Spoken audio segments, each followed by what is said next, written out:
se tofi pa ia tu fasolo. Lo mato watua siri e se, mato te fatang sia i le anganga o le loto ma walalo lau pule faitotas. Ina ia te toho ifo lau faa unga mana i lunga o le nei Palemene. Faa tonu mai oe ina ia tonu ai a mato fe lafo inga, mo le faa sili ina o lou lava vi inga. Ma le soifua lau le leo tangata nuu o Samoa. Lo mātou tamae o i le langi, ia pa ia lo suafa. Ia o mai lo malo, ia whaia lo finangalo le lalo langi e peo na whaia i le langi. E fua i mai a te i mātou le aso nei o a mātou mea ai tau ma le aso. E wha mangalo i a te i mātou i a mātou wangsala. Peo i mātou fōi na mātou wha mangalo i nātu i e wanga le anga mai a te i mātou. Aua fōi e taitaina i mātou ai le whaoso songa. Ai e la vea ia i mātou ai le leanga. Awa e ou le malo ma le manu. A toa marivi inga e whaava vaulau. Amen.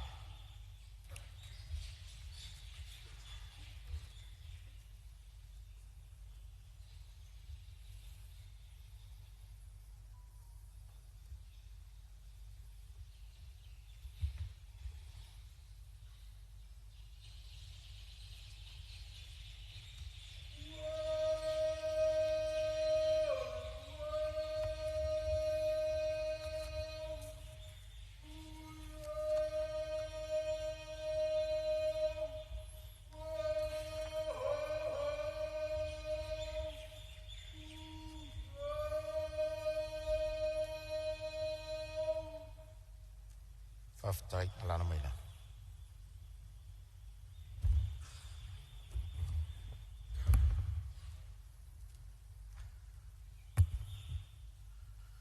O te whasisi latu a matalia nei tau alumanga ale fono au whaitu la fono.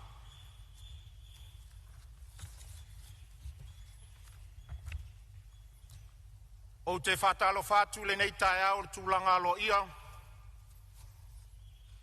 I le paia o le Palemene ma lo tātou maota. Ua tātou le mafutai ma le fionga i le Palemia o le taitai o le malo i le nei tae au. I le fiola o fionga i le sui Palemia, a fia o tō fionga i minsta o le kapeneta. Whapea o tō fionga i minsta langolango. A e tainane fo i le i tū o le maota, le fiola o fionga i le taitai o le tuangai, whapela o fionga le sui taitai ma sui mamalu uma o le Palemene. Le a fio mai o whaurulunga o mtanga luenga, a whalapo tonga tūma o tiolo tātou malo. Ma le mamalu o le atunu o mawhai o na tātou mafuta whatasi i le nei tai au. O te ofo alofa ma whata alofa atu. Lo tau soifua manuia ma le langi e mama. Ma lo le usu, tai au manuia. Via le atua lo na alofa ma lo na anga le lei le nei tai au fōu. Ua mawhai o na tātou sila whai lo na matango fie. Fo ia tu pea ia le vi inga ia te ia e le au noa. Whata alofa atu fō i le tāpua inga, ala ua fionga i le au le malo ma le masiofu. A fionga i sui tōwhia ma au tōu whaletua. A fionga i sui tōwhia, la ua fionga le whamsina sili ma le i tūtino le whamsinonga. Whapea Samoa i ona tūlanga wha lupe ina. Ai mai se le au whainga luenga wha uina o le tala le lei. E le ngata fo i lea, a le whafufonga tāpua i mai a le atunu. E le ngata i Samonei, a le mamalu o Samoa o lo o awhifio pāpā au so se tafa o le lalolangi. E ofo alofa ma whātalo whātu lau Palemene i le nei tai au. Tāpua i mai a ma le manuia. E le whangaloina fo i le tāpua inga nai o tātou uso i sasai. Ila o fionga al kovana sili ma le lutena kovana. Presidente o le senate ma le fufonga fetalai o le maota o sui. Ma le mamalu o le whainga maloa tutuila ma manua. I au tūlanga whaalangia. Ma tau te whātalo whātu le nei tai au. Ma lor soifua manuia ma le langi e mama. Le sa uni fo lau le sa o le Palemene le nei tai au. O le tatalo o le fonga fitalai. Ia whafuru mai le langi le tō wha ma le utanga. A wase ai o le tapua inga a Samoa. A ia sili o le vi inga o le tātou atua i le langi. Manuia tele le usunga fono ai tu malo palota uma o le atunu. I le nei tai au. Tui nātua pepa. Mua, pepa le Palemene lua filusfulu lima, lua filusfulu ono, numero sfulfa. Li poti faltausanga le company valele le polinsia. O lo ngā lue whātasi lalo le ingoa Samoa Airways, mo le tausanga faltupe, lua filusfulu iwa, lua filusfulu. Lua, pepa le Palemene lua filusfulu lima, lua filusfulu ono, numero sfulu male lima. Li poti faltausanga le company valele le polinsia. O lo ngā lue whapisnisi lalo le ingoa Samoa Airways. Mo le tausanga faltupe, lua filusfulu, lua filusfulu tas. Tolu. Pepa le Palemene lua filusfulu lima, lua filusfulu ono, numero sefulu male ono. Li poti faltausanga le company valele le polinsia. O lo ngā lue whapisinisi lalo le ingoa Samoa Airways. Mo le tausanga faltupe, lua filusfulu tasi, lua filusfulu lua. Fa. Pepa le Palemene lua filusfulu lima, lua filusfulu ono, numero sefulu male valu. Fa mtalanga o sini au tasi le pulenga wafu mtaulanga. Mo le vaitaimi lua filusfulu lima, ile lua filusfulu fitu. Lima, pepa le Palemene lua filusfulu lima, lua filusfulu ono, numero sefulu male iwa. I poti faltausanga le komisio lau whai ngā luenga o ngā luenga le malo. Mo le tausanga faltupe lua filusfulu tolu, lua filusfulu wha.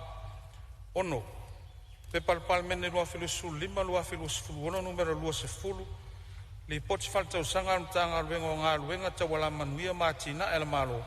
Mo le tausanga faltupe lua filusfulu tolu, lua filusfulu wha. Fitu. Pepa le Palemene lua filusfulu lima, lua filusfulu ono, numero lua sefulu tasi. Li poti faltausanga le ofisio foi numero wha mawina Samoa. Mo le tausanga faltupe lua filusfulu tolu, lua filusfulu wha. Valu. Pepa le Palemene lua filusfulu lima, lua filusfulu ono, numero lua sefulu lua. Li poti faltausanga le ofisio le komisina sulfainga. Mo le tausanga faltupe lua filusfulu tolu, lua filusfulu wha. Iwa. Pepa le Palemene lua filusfulu lima, lua filusfulu ono, numero lua sefulu tolu. Li poti faltausanga le ofisio tausumavaenga le malo. Mo le tausanga faltupe lua filusfulu tolu, lua filusfulu wha. Sefulu. Pepa le Palemene lua filusfulu lima, lua filusfulu ono, numero lua sefulu wha. Li poti faltausanga le pulenga o le suavai Samoa. Mo le tausanga faltupe lua filusfulu tolu, lua filusfulu wha. Sefulu maltasi. Pepa le Palemene lua filusfulu lima, lua filusfulu ono, numero lua sefulu lima. Li poti faltausanga le ofisio lo isili mo le tausanga faltupe lua filusfulu lua, lua filusfulu tolu. Sefulu male lua. Pepa le Palemene lua filusfulu lima, lua filusfulu ono, numero lua sefulu male ono. Li poti faltausanga le ofisio lo isili mo le tausanga faltupe lua filusfulu tolu, lua filusfulu wha. Sefulu male tolu. Pepa le Palemene lua filusfulu lima, lua filusfulu ono, numero lua sefulu male fitu. Li poti faltausanga le whaatongo taui mo whalavelave whafosei. Mo le tausanga faltupe lua filusfulu lua, lua filusfulu tolu. Sefulu male wha. Pepa le Palemene lua filusfulu lima, lua filusfulu ono, numero lua sefulu valu. Li poti faltausanga le mtanga luenga tupe mo le tausanga faltupe. Lua filusfulu tolu, lua filusfulu wha. Sefulu male lima. Pepa le Palemene lua filusfulu lima, lua filusfulu ono, numero lua sefulu iwa. Li poti faltausanga le mtanga luenga le Palemia ma le kapeneta. Mo le tausanga faltupe lua filusfulu tolu, lua filusfulu wha. Sefulu male ono. Pepa le Palemene lua filusfulu lima, lua filusfulu ono, numero tolu sefulu. Li poti faltausanga le mtanga luenga tina ma tamaitai. Atine o nuu mafioanga maanga fsotai. Mo le tausanga faltupe lua filusfulu tolu, lua filusfulu wha. Sefulu male fitu. Saro lua filusfulu lima pa lua. Tu la fono te unga le whaavai lua filusfulu lima. Whasisilanga o le amata whamaluina. Male sefulu male varu. Saro lua filusfulu lima pa tolu. Tu la fono te unga le tu la fono whanua maswafa lua filusfulu lima. Whasisilanga o le amata whamaluina. Tui nātu o li poti a komiti wha Palemene. Tasi, Pepa le Palemene lua filusulima lua filusfuluono numero 32 li pote el komite tupe maua me tupe tongi i le pepa le Palemene lua filusulima lua filusfuluono numero 5 tala fatau o tupe maua me tupe tongi le malo Samoa mo le tausanga fal tupe faiwina i la stolu sulo iuni lua filusfuluono lolo fiu Maluenga le aso tau na malo. Faitaunga tu la fono tau faofi. Tu la fono tau faofi o fat tauino tupe luafe luos fumale lima, luafe luos fumale ono. Fe lafo inga i lunga o le faitaunga fa lua. E tu sa aima tu la fono tu mause lau totus fumale tolu. O le afanga solo fe lafo inga i lunga o le faitaunga fa lua o le tu la fono tau faofi. E pei ona failo atu. Ma e te tau ona anga i sao lava sa unoanga sui mamalu i tūlanga tau tupe. Ma le tamau a inga o Samoa. Whapea whainga whaavai tau tupe ale malo. O te whamanatu atu fo i sui mamalu. E le tau talangia le taimi nei mea taitasi o le tūlafono tau whaofi. E whato a sa unoa i mea taitasi o le tūlafono tau whaofi. Pe a o i le taimi o leilo i longa au ili ili. Pe a mai a fe lafo a inga i lunga o le faitaunga whalua. E whamanatu atu fo i le tūlanga i a tātou whau i la vea. E te tau lava o na ui mai uma i fonga whetalai mo se whatanganga. A lolofa i a whaasao taimi o saunoanga sui mamanu. E leto e tau whailoa ina atu. O loo iai le wha moe fia pāsia le tātou tala o le tupe. Luafe luas furmale lima, luafe luas furmale ono. A o lumana iai le aso tolu se fulu o ke topa luafe luas furmale lima. E whaingo fia lava le tātou ngā luore pe a tātou ngā lulue whātasi. O le amata i tua tu lava le fonga fitalai ia vaenga uma ia. Ina ia so longa lele iai le whaanga so longa o le tātou ngā luenga. Manuia tele le alo atu mo saunoanga o le tala o le tupe.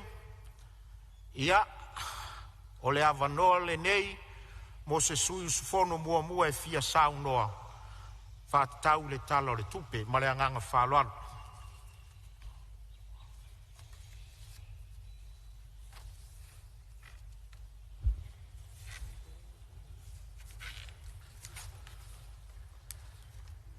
Nā whunga whungatalai, ki mua se avanoa e na tuaisi whamtalanga nei tu la. Ia, o leo mai tau watu, o leo atu lai mai le sui o whaasale le anga tolu e tamua, e tusa o whaitaunga, e tusa o launga e whātau le tala tupe. Ia, tu lai mai le fionga sui malu e sauno.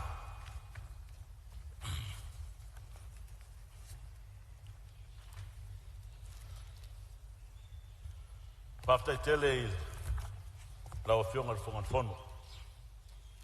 Mwere avanoa le nei tu malo e tuina tuai, so mātou sao, e tala whātau a tupe, lu olu lima, lu olu ono. Lawa whionga le whongatalai e whaasifo a le tau wa, ma le lepa maranga tete, o wae le sili moa i matanga. Whātuloa tuai le nei tai au mātanga o fie, o wae le o se tai au nā fua sisi. Po se tai au na whaamatangi poso, a le tai au lava na lupe. Ma le aso na atofa, i le tō whātu malele, au se whautautanga sa i le maro. O nei la ua tafa te lei ata o le manuia, i le pule lema seua le atua o sapota. E moni ai upo le whatpese. A muia se nuu ei le atua lo lato malosi.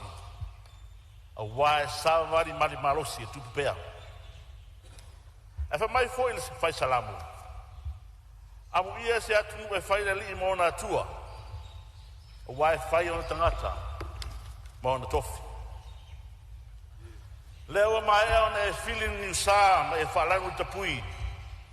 A wale vi inga o le atua, sa e sitia nei tai au.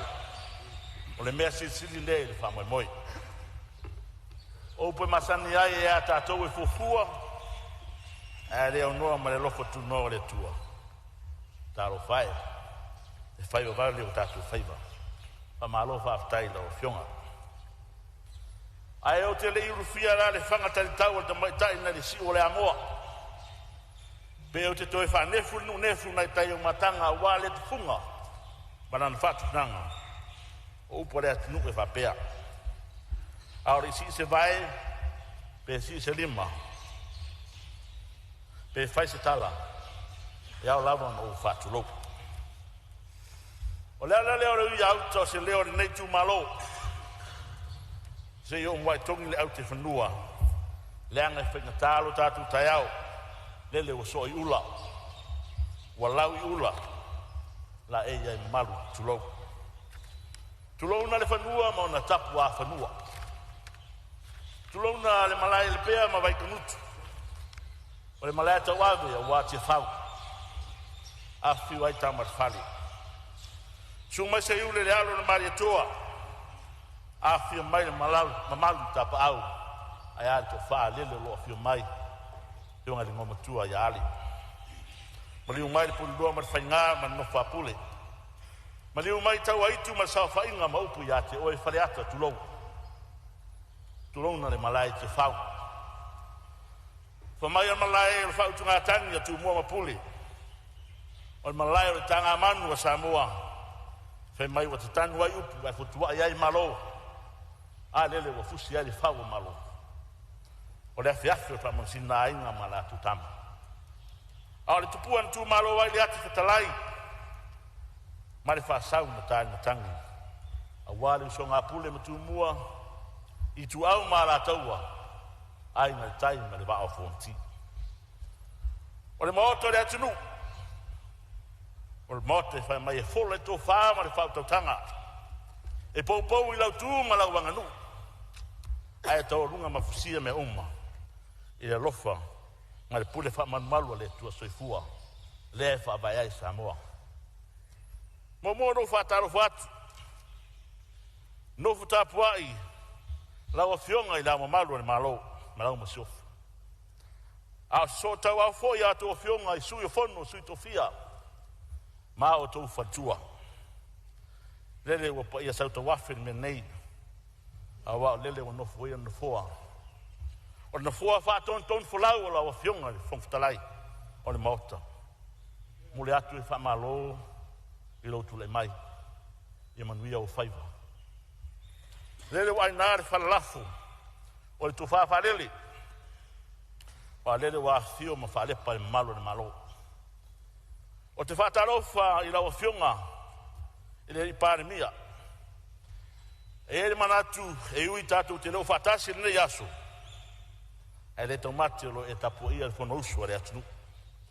O le mātou te talo. Lo whangia e le atua lo sa inga marosi. Babe ona whaaspoisia lo marosi tino ma le anganga. E whaatino ai o tiute. Ma o walawina. Whatalofa I lo vase lua. Lo a fionga I sui Palemene o maota. A fionga I li minister o kabineta. Ai a minister o longo. Lele foi wa tore atua o sa whainga. Le oro fiu atu le fionga le taitai o le tungai. Le fionga le sui taitai. A fio rau fionga le sao na whapito. Ai a sui whai pure uma. O pou na whai ia mai le fui. A wā le whono usua le atunu.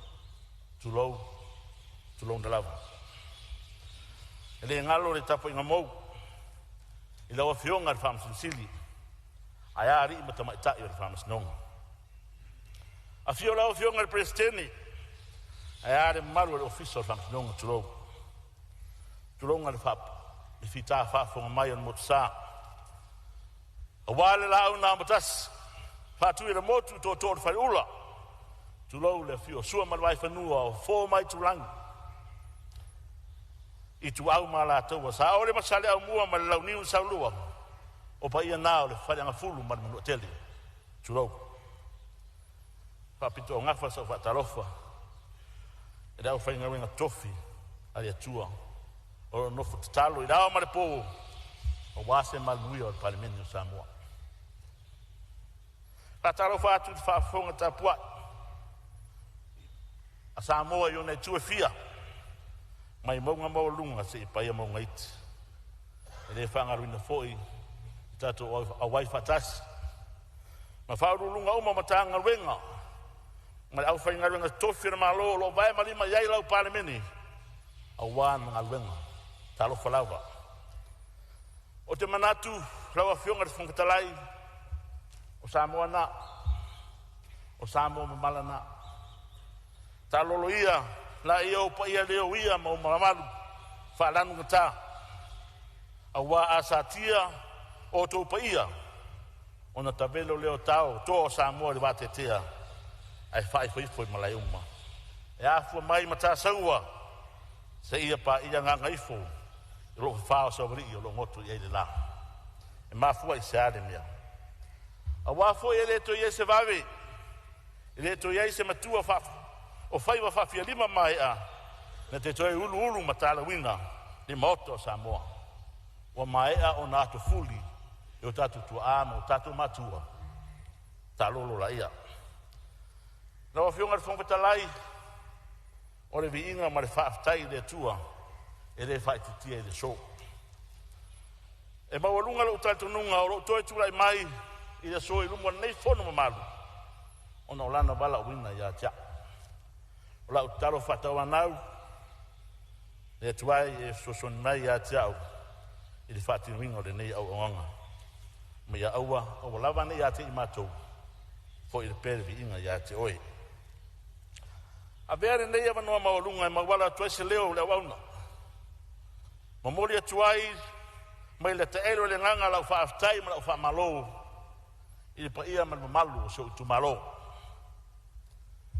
tulona le malai ma tangiu whengai mareata o le malai na whai mai na sunu ia i la whaero le atua mauru wai pula fia i le langi o Samoa ma fuli tuai o na tupu i le whanu po ai le liwani e tapua i le atua marona malo e whaavau e sua e le nofo i lau sunga i le mariatoa o le afio ali o le tapa au e whaasina su mai e lo talanga atua i lo nofoa vai loa ma lo whala na foa la loa o lau male lenga e whaalongo i ai Samoa su ai toa o sao na lua o lau ele su ai le ainga sa mariatoa o le ainga o nofo, o le ainga o papa, o le ainga o tupu, o ainga te whaiwha. E sua i le larwhanga usuali. Ai are matua i ate oe mango marasi whanua. Maupu i ate oe sapari. Taro whai. O le ase upu o le awhai atu. E moni ai tara le atunu. E le tau ilo ina le asa le tupu. A lela ua sila. Ma fita fa fonga Samoa e ala i lau to fa ma lau fa to tanga sairi malo pa ftai lau to fa ea lau to purere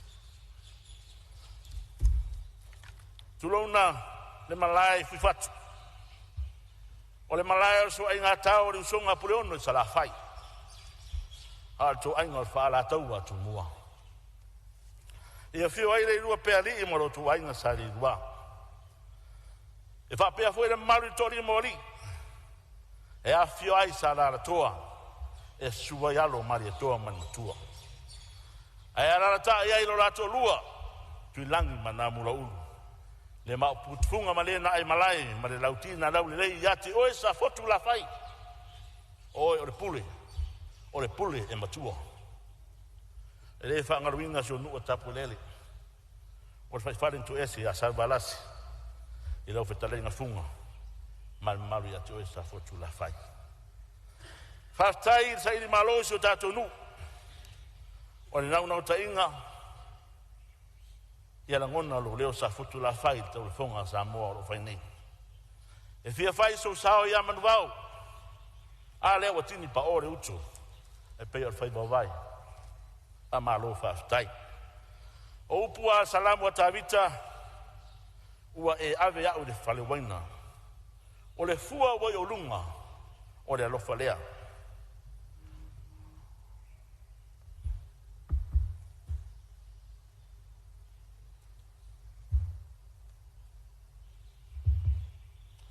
ua e tuina o lunga o le tutu tunga la mepa ni suri fale o hape na la ngona tu bifo se o malepi falo le nganga ila o tu pu de to maro o tu lo fao ila utama fa nau na fa nau lo mana batulo mama lo fa ftai le pa ia fale tu matausi o so ao sa ao matamaitai e maro se no mai lato uma na tau pe ao mai tu e fio Samoa ma tu no e mau se o fa maro le rofa fa fitai le do tonu e fa pito au ngafa sa fa fitai tele e na yo tama fa de nganga i lau sunga to ina mane no fa fengai nga mau to fatua e le ngata i tono so i tu malo au tafa e fio Samoa ma lau langa se o tafa i tino i vai le mana wa o to tal sanga wale ai se mala yafe e to ia ai lo tatu fa moi e le mafai e se upu mole ona fa la nuina la o to ngarenga fita o le talo e fa manene le tua le nganga pia pa ia la o to fa le tua a wale nganga tangata unga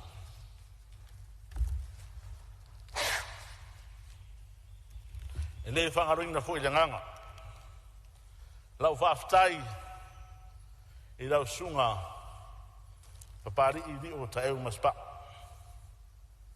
o le uso ia te au sa mātau siniori whainga parota pa malo whaftai lau tatua i se tai tu malo o te manatu e le lilo e le lan i se matu whamatalanga si ngā luenga lei sa e whatinu ai mese ai lau whaea i tai tu malo e ale to finga o fonga ftalai o fa malo le tau toto fa malo le tau tua matavela fa malo le finau mo fa toa e le fa mo fie o faiva o la talo ia sanga fa manu ia pere tua ia sunga le fa le tua ia ngal mana e fa nau mo le ai le me fa ia no fa ngaringa si matu fa le finga ruenga Federal Pacific Group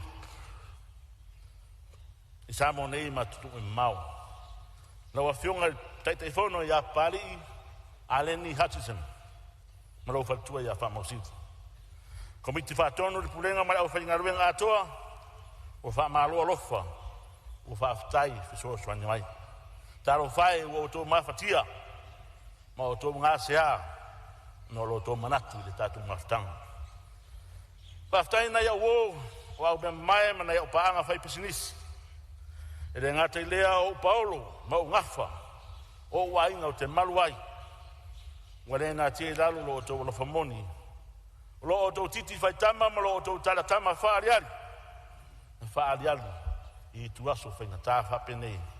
Ai mai se lava i whamai mo te tele le atinu. Le mamarua le tātu i tu malo. Tamari uma, ona i o uso mana i o tu whawhini. Sa o tō ngā lulu e puna wai. O se komiti ngā lulue, whawhai rau tūsi tamu whainga le nei wha moi.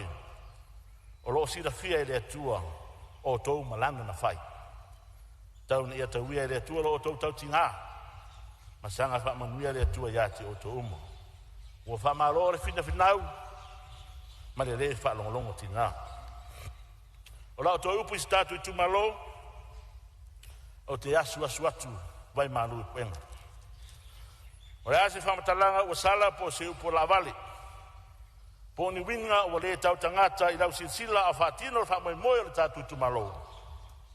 Sa pali i ma sa fotu la whai. O le memoni e te tuatu i ati oe. O te malu i ati oe. O upo le ati nuu. E le ase whaiva i au noa ma se mau mau. E poto le tau tai. A ere taimi e whare tonu wai. Ua te ana nafi maona masei, ma mea na tupu ai. O rao tatalo, tuli luma se tātou ai. A wā se tātou manuia. Le atua pule tele, ia tō mai au whamanganga. A wā se o tu mau pele. A stai rau whionga whongatalai, o le aua mai a ona, ulu mai eure wāoi, mai wāta puia. Tau tola ia ma whatalolo. A se tau mawhai atu, se whamatalanga, au nei sui, ere tara tupe, o whata oto nei. E mo mua, o na whamawina lo nei sui, le nganga whaftai ma whamalo. I le awiwi atoa le nei tala whatau a tupe wele mamea. O mawhai ono whape atoa le nei tala whatau a tupe, ua tulai tonu mai lava i le taimi o tele aini uli tau lo whaafsanga i ma Samoa. Mai le ilonga lava o na toe tulai mai le tamao ainga i se tulanga le lei o no whaalawe lawe sapanga ti aile lo langi e ala i COVID mai si a fianga le tau. I le mai tau mai foi ia tatu paanga masan whare tupe lo langi, whare tupe watinae ma le IMF. E ui ei nei tomo whainga uma Samoa. Ai olo iei pea tātou i le tūlanga maale ale o le tātou tamau ainga. O le fisili la whatupu manatu. Pe whamata o lo o ngatasi vaenga o lo whamamua nei tala tupe. A mana onga o le atunu. Ai mai se lava i le tau o le soifuanga. Le mana o mianga moni awa noa whainga ruenga. O le soifua maloloina, ai mai se ai le tūlanga o le wha teknolosi po technology. O vaenga o te tele ia, tātou te matawina au wha ngasoro nei tanuanga. E le nāma le laina, le tangotao su fuanga o iai te minei. O le vaenga lea, le tau o na ave iai le tātou wha momua. Ai mai se ai le tūlanga lea, o lo iai la fonga o loa awina mai fafo. Pensini ma tau mafa. E tau, i nātu tau sanga i malo, e whai iai se rātou fua. I le whai te tia pe ave se ina foi i ala fonga. Nau whionga de sui Palemene. Nau whionga de minsta o ngaluenga tele. Saro amai tau ina le tele o teimi fui sao tulai momu mai ai tofi. I le tulanga le au wala i sapari. Mai ta watu leo whaatino ma ua whaanga solo le whaangai o inga o le au wala alo papa le ilano. Vai aso te atu nei le te tele ti munga. Ai e ui le nala i tito ti munga. Ai na matua sa tafe vai na poloka ai le au wala. Tau sanga atu i lau whionga i minsta mani malo malo. Pea awe se whaamomua i le awala le sapari o lo e tuno le awala o le main road awala wha maranga inga le atunu. O lo iai le awala sa whaatara noina i lesi by time. I le taimi fo i sa whapena o na malosi mai e ngā lolo. O le emergency road le sa whaatara noina. Sa fili de malo le nave tau. Pe ave lalo si fanga pe mai I fonga po mo si. Fa pe na ona evacuate tai pe ave se na mai sa wala vave. Mai fa mai to si. Ia mai la tolo ia na tu o le tatu motu. Wa mai a foi ona tu na atu si fa tuang. Ia fa ngale a wala lea I tu tonu fonga po mo si. Aluanga I te tau longo pilotu. Whaftai leo mai tau ina atu, mo iai le fsoswani ana malo. E tu ina atu, I le mafutanga lea mapu I pulotu. A latu lea wala le tu asiri nufungapua, e tau tonu wa ina. O le talo lea I la wafionga le inista. Pe whaio na ave ese wha mamua. O le au ngao le au wala leo te tau sanga atuai. Se wola ni matu nuu ma ni matu I tu malo. E le ngatia. O uti foi whanua atai. E no foi ai mai se tūlanga le lamatia. I ngaru lolo. Matuanga o le awhianga o le tau. O mana o mia le anga I ute whanua auta. O le tu malo ma se matonu. Ta tia tuai au tafo la o fionga ma whinga malo. I tono se matonu I tapulele. Papena foi o na mana o mia ni awala mani el tisi. Wa mata na mei tua nu. I isi whanua I tua atu o loo ngā lulue ai. Mana o mia lau whionga, mua sea manoa, se iasi atu iai, te lea se mana o mianga, ia wala, ele tise, ma le vai se o matu nuu lea, e tua auta. Whaatai, I lau mai tau atu, e tulanga o lo iai le tātu prokeki. Prokeki lea o le tasi miliona, lea o mai tau atu o lea o sutia, I le 2 miliona. Moi whawo, whaatai lo tu le mai, to finga min sta.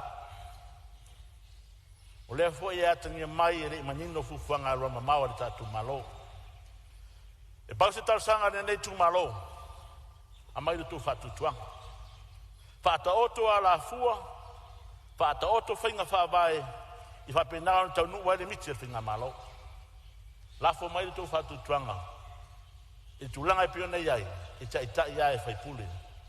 Komiti e pio nei ai. Awani a vea ni fatia o tona. E tō te whesiriki ai ma masalo mia lo matutula ia.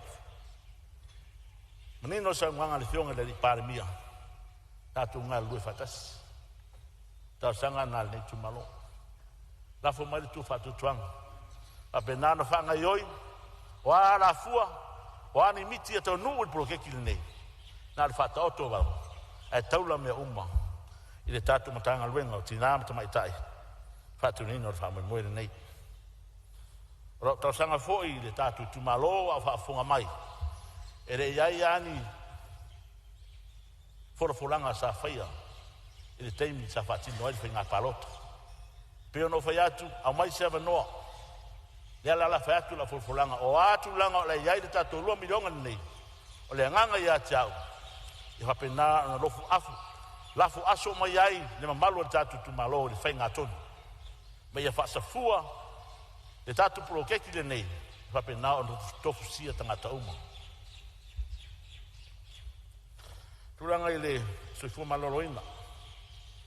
Sare aula whaftai moro tu le mai. E whare mai tua sivi ia o lo mana o mia e toi whaate le ina. Taimi nei na luas fulu moenga le iai, moenga ne o lo iai. A tumu tele wangata le tos fu. Mai ai sa lolonga e tau le lai tuo o le tatu motu sa la fai. O lo tau tueina e le tatu mauta ngase le to si. Pina atu ilumo la wa fionga. Pe a na ave e se fua. A leo nei tau sanga o tu atu a ia fata otu. Ia fate le tatu whanima e to si. O leo mai tau wina fufuanga an mamau le tatu whainga malo. Papenao na wha me ese le ofiso wha masnonga mai tuasivi yanga iatu I sa longa. Ia, a fua la wa fionga ni minsta. Ia e tu watu fasi ele na waire tele. Papenao na wha lau tele mai ele tatu whalma. Tuasivi. Tulanga ele o tue nama laina tulanga lea I whawhitau le lo tulai mai tatu whalma. Tulanga le whaititia o vai la au mo mafuala au mo le au ngasi. Whaatai rau mai tau atu tala tupe lewa iai le tupe o whaanganga whapenao na whaatonu wai. O le taro lewa whionga minsta se tanga ifa le vaenga lea ia ua nei toe tupe. O loo iai lunga o le tatu tala le tupe. E lua te si mariono miliona I tono output 11. O lo whaititi ai le tala tupe. Ai sui fua maloloina. Pe mawhai o na tuina mai se whai matalanga. Pe ai sa ua tere ai le napa u. Alo o tele mea mana o mia. E tatu sui fua maloloina. Vaenga muli vaenga whanmai. O lo iai le tatu o mkuka na o mai o na whatinoina. Na te tala ia se tema tau sangan te atu nei. E o mai teimi nei, e re whanga i oia lava. Toi 2 minuta le sui. Na o whionga le minsta. O le tulanga lea I lau whionga le minsta tupe. Mupola. O le alawa o lo sa ua I pepa le tatu Palemene. E tulanga o le tatu forensic audit. A man mole po le ase tūlanga wai ai.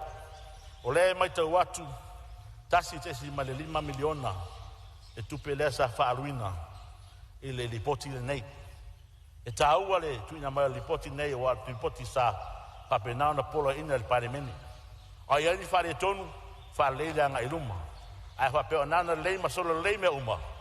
Ia vi ia le atua, ai te tau lava on tuina mai i tonu le tātou Palemene.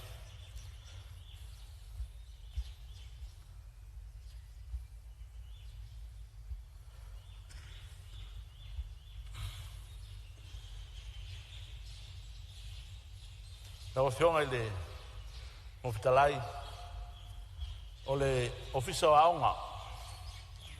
E tāua le tūranga le nei. Masalo na tāpun muri fwele le lau langaina na o mai atum o te whalalo i lau whionga le mawhitalai. O le tūranga le o le teknolosi. O lo iai le valu se la wafe le o lo iai whapina o na whaanganga mo le school connectivity. O tātou si le whea oma le olanga, le tūlanga mo iai Samoa le nei vai tau mātunu e mau. O le mea lea watua iai atunu. O le internet. O lona winga, e tā ua le awe le tātou whamamafa. E re ngata ia onga. A le whaangai o inga mai o tātou whono whaavai, mai isi tūlanga o mai tua nuu ma la whanga. E au ngā mo le soifua malolo ina, e au ngā mo le atina eno nuu, ai mai se foi le ngā solongo ngā ruenga malo ai mai se foi e whaangai o inga o business na o tō mai tau o te mini nei e whai atu ale whono i tono le internet o le tūlanga i tāsanga inga pe apa e whapea o na whaalau tere tūlanga o broadbands ia ngai atu i tua inu i tua i whaatino inga ruenga ia mo le anga i luma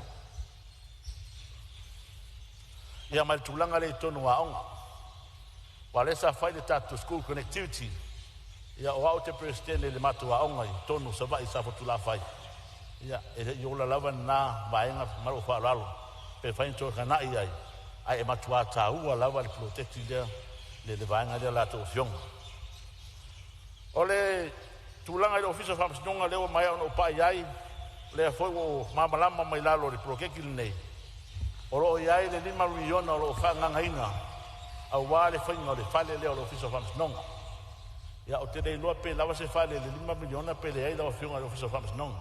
O leo atu i lalo special item.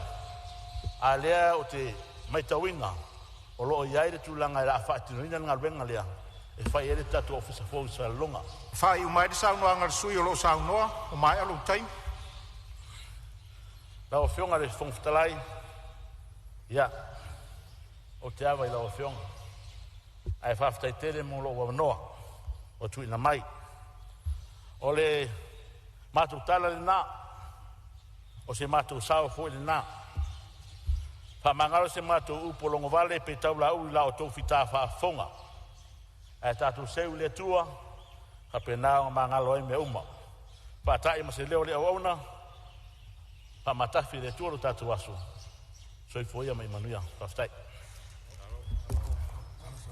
Ma lo whaftai sa noa, ia o lea ua whaafonga maua le maota tā penanga mātango fia le sus fono mai le whaasale le anga toru whaafonga foi le tu malo e tu sa foi le saunoanga mātango fia tu sa o le tala o le tupe ia o lo watu atu pea le avanoa i sisi sus fono e saunoa ia o leo mai tau watu o leo ua fo mai le sao le fionga i le sui fai pule, le sui sfono mai le tu malo fale alu. Sau noa wawa nore mota. Aila, aftai tele mo le ava noa, lau fionga i le fonga fita lai. Tala mai le langi, le mamalu le tua. Palia mai fo i le vani mo nimo, ngā luenga ona a au. I malia ia te oe, upola o mutu. Ma fau whaunga la o loto. Le li ie la o papa. Ma le na te tongi o la ina. La o fionga le whonga wheta lai. Ma le malu le Palemene. Tainane le pau o le maota nei. Ma puane ia i o maota tapuai. Ma o lawa wheta lai. Wau pa ia Samoa, o le ele whaalanu ngata. O le maafafua ngalu, e loa e le vai luanga o le tai. O le o ngā sami e le so ona, whaangota sang o le ngole i eise tau tai. Ta otola ia e panga, o upa ia e le utu fia e se ngā ngana. O le maota e tulu i tau, ua ta oto na whaavai papa. Tulau ia tula toa ma le au fuelo loa. Se ia ufatu lalo ia so o le titi o le tamalo. A tini tau wao taia le pola. A wā tama mo la tau ainga. So sofa le lango sa a se i tō le inati o le tala lei. Ta o nofa ma usa afi e peo tupua i vao na mamoa i lupe o le afi. Sa ngai malo i maunga mātu vasa. Ne i ifo se manu vale a ua langa le ngaa. Leo te moa i whaatu lo wai i aupa ia Samoa. Tulo na ia pule ono i sa la whai. I pule whaavae ma pule tōwhia. Ma le nofo a ati pā i whale o pule. Tulo na ia le whale whao tu mua. Ma upu i tu au. Le whafonga le fua a ainga i le tai. Ma le wa atau na whanua. Tulo na ainga e valu. Ainga mā lātou tamu. Tama mā o lātou ainga. Ainga o tupu. Ainga o nofo. Ainga o Ainga o pāpā. Ma ainga na ta whai whā. Tulonga la o tau sā se e whā. Le tui a tua. Le tui a ana. Ngā tolo ai ma le vai tama swali. Tulona ia ainga e lua na sa ili iai se ao le mā lo Samoa. Ainga sa mali o toa, le ainga sa tupua. Au ia ma malu ma ia pa ia. Ma e ona lo loo ma le lifa. Wala tu ai tau nui whanua o Samoa o le sā o le fola o le tala le lei. E whai lo mai eile atua ma lo na whina ngalo. Ua whai nei ma o whaavai Samoa. Ai alanga ma wha leo e ana au na i so o se whata whai tau langa. E whina ngalo pa ia o le tua. Te whia wha atu lou fo i o pa ia wha le malo. Te lona ia le a fio, lau a fionga le ao ma malu le malo. Lau a fionga tui ma le li whano va le toas, sua lau vi le lua, ma lau masiofo. Te longa o tau a fionga i sui o fono a sui tō fia, ma o tau whale tua. Te lona lau a fionga le fafonga petalai. Ma sui filfilia uma le maota pal le Palemene o Samoa. Te lona lau a fionga le Palemene. Lau lua a fionga i sui Palemene. Tu lau le mamalo le kapeneta ma minsta langa langa. A malo atu lo o tau tu lai mai e te ina lo tātou malo le nei vai tau ma le nei no fo ingi. Te lona lau fionga le tai le tua ngai. Tu le epa au e lua i ono na ioti Dr. Sailele malia le ngaoi. Fionga le sui tai la wofo Fonotaga Pierre Meredith. Ma sui ma malo le tua ngai. Tu watu lau e tu foi. Lau fionga fia me Dr. Naomi Mataafa. Sa tu mai le foi. Sui ma malo tu atasi le Palemene. Te lona lau fionga le whaamasino sili. Sa tiu si mativa peresi. Whaamisinona si niol whaamisinonga maulunga lau fionga vui Clarence Nelson. Malima malu whaamisino whaamisinonga maulunga. Whaamisinona si niol whaamisinonga whaile tu ma lo. Talasa atoa sa anga. Ma malu tu maitai ma lii whaamisino whaamisinonga whai tu ma lo. Tu lau lau fionga le peresteno whaamisinonga whanua ma suafa. Le sa rapi va ai ma le mamalu ali i matamaitai whaamasino. Le ofisa o whaamasinonga. Papenana so sa yete o tamaitai mali i loia. Ai tai nane matanga luenga o leo. La tauia e pui le tu la fono. Tulono whaulu lungo matanga luenga ma whaalapo putonga le malo. Ai meise fo i pisinisi tu maoti te tono Samoa. O tau nei, e tai nane lau whainga luenga te tofia le malo.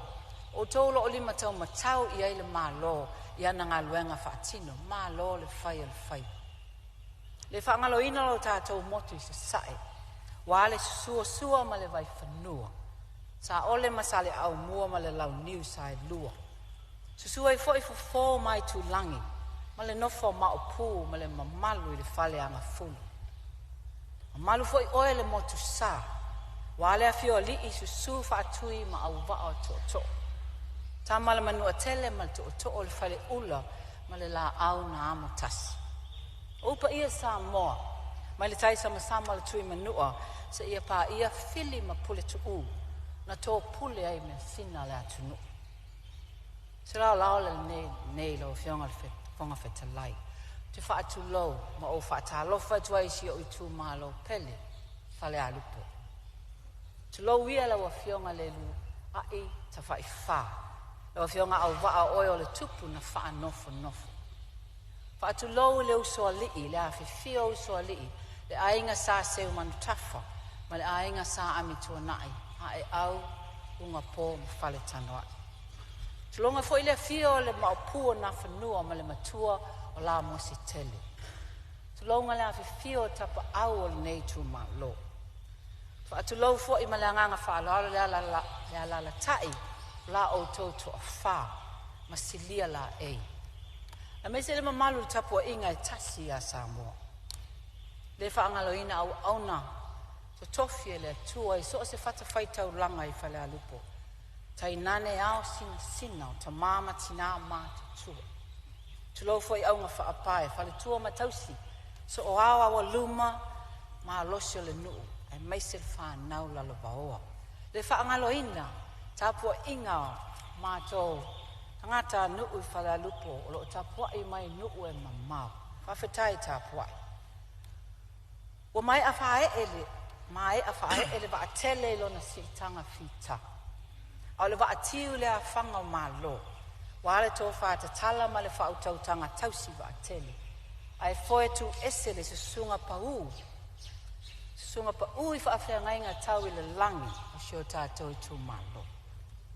Se unga tāvo I lupe le vao saa e ua mapu I le tula toa. O na le lofa lau tele o le atua. O mafua yon tātou whesila whai manga whetau wola. Pea le upu le tamaitai o le utongi tapu I tea. Ngonga ia pa ia le vaea. Ma malu le ave esea o le taiao ma le aso o mawalunga. E ua afu si I le leo o le au auni. Pa leo ina ile anganga le whaafatai. O le loto o whaangai e tia. Le loto ua malie. O na o lao tau pule ua mawalunga. Pale alupo. O la o tau whaaloalo o le ngafa tau limaina. Ma la o tau whaeaea lo I tu malo e pele le loto. O tau te tofi ai lo o whaatau waa. Molia la o tau tō whae pa ia. Ma la o tau wha o tau tanga. E alu mamau. Waso tātou sao. I upu whai al malo tu tō tasi o Samoa. Lona mao te fono I tia whau. La o tatalo I le tua I aso uma. Whaangaina lo o whaatau waa. Ai o te whaamoe si o tu malo I lau tapua inga. Ma upo la tunu e le sili le tau I le tapuai. Lo iai fo I te tono le mao te fono le ne. Te whai mea whaalongo. O te whaalangolango atu I lau tu o lalo ma lau whaatonu fo lau. O te whai a lau whinangalo. A vea ia o ma awe fi au. Te tono le mao te fono Samoa. Anuia tele lau tapua inga. Si o I tu malo pele whale alupo. Lau fionga le whonga whetalai. Se o liwane. Se whai ni manato le nei usu ngā whono. I tala le tupe wo pēa I lumo le Palemene. Whawhitai le tama I tae meni star. Ai mei se ia ofisa pulisili sa o le titi. Ma le tauma whainga le tala le tupe. E le whainga o fiu. Mua na o Mona o fia asia le matanga luenga ta ua lava nei I whale alupo. Le matanga luenga o tina matamaitai a tina e o fio anga maanga ka so ta. Se masina ta ua tele le nei mo tina matamaitai. I tala wha so pito le a tina e ino tamaitai. Ping taupa. Ta ua masina nei wana e wha lau loa ma wha Whaata ua ele ka nesa ya afia i te maitai. Too low. Whaama mawhal nei tau sanga o le vave o nei loa. Early detection. Whaama loa toi matanga luenga nei. Whapena vole matanga luenga soi fua loloina. A me se whaala putonga o le society o le ka nesa. E mai whale tupe fo ele ANC. De mai tau wina. Whaata ua i o le pingtaupa. Ta ue o ngā luenga whaalau e loa. Ona e pele i la tō. Pele ia i tātou e wa whanu. Ono nei wha mai tunga. Talo le matanga luenga. Whaau wau. Whaatele ina bese se leni. Ia whaatele i whaalau loina o le nei. Wha mai. Tanga renga velea pēna o tā ua, this is my favorite ministry. O wai atu i le Yongal Minstai, Laititi.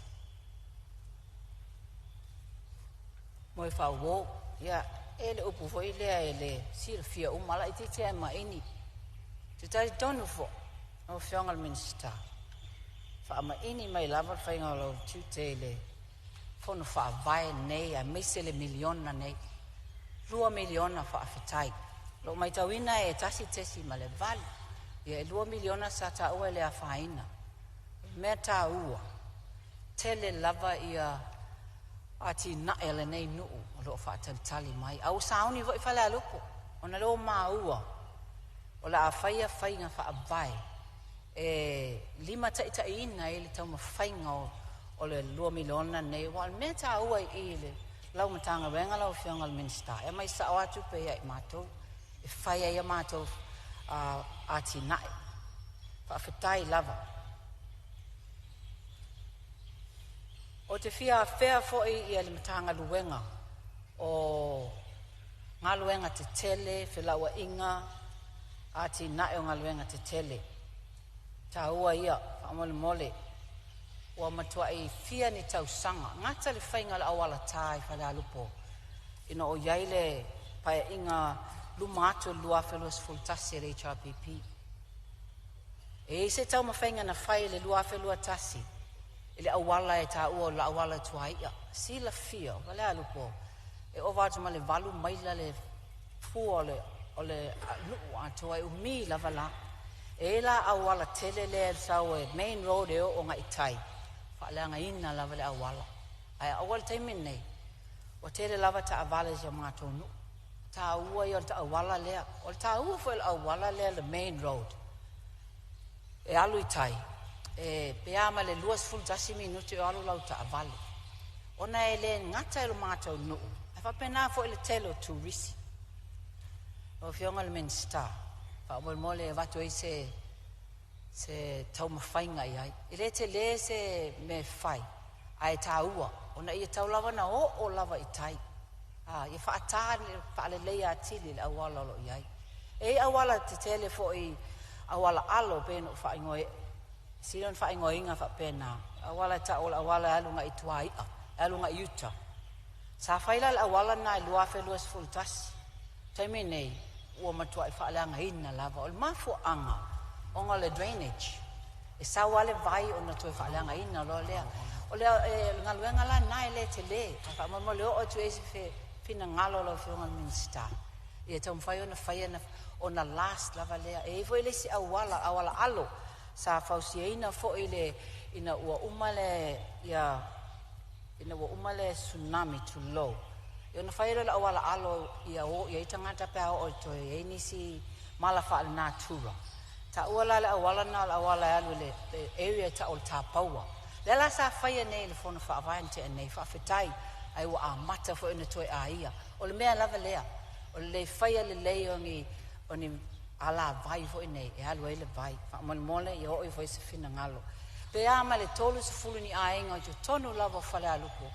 E o mai lava le teimi nei le i maua se vai. E le maua fo i le power. O no tūlanga lo iaia lato. E ila le vaenga le i ta paua. Whaamole mole se i o fo isa whaatatau. Te le lava se me whaia. Ma umon whaaso ta ia le tanga luenga o le vai. Ia ma le paua e whaapea mai lato. E tau ona to e tū nisi pou. Te tau ona so atu ni paipa tu lou le maota. E le tele. Ai whaamon mole I o iai o nei, na o mia, pe a male se lau tangata, e a fia ai. E ai le taua I o le alternative energy, fo I nei o le solar, o whala lupo. E pito I o le one of the driest places in Samoa, e tau le timu, sea timu le mātou no. Ai o le lai, e matua e malosi lava. Si le fa e lau fionga le minister, pe a le solar energy, fa o ngā o se mea tua I ai. Pe a furauna e fai, ima pele, tise le alu atu le main grid, ma fa alo lava. Le minister o turisi. Sa turisi.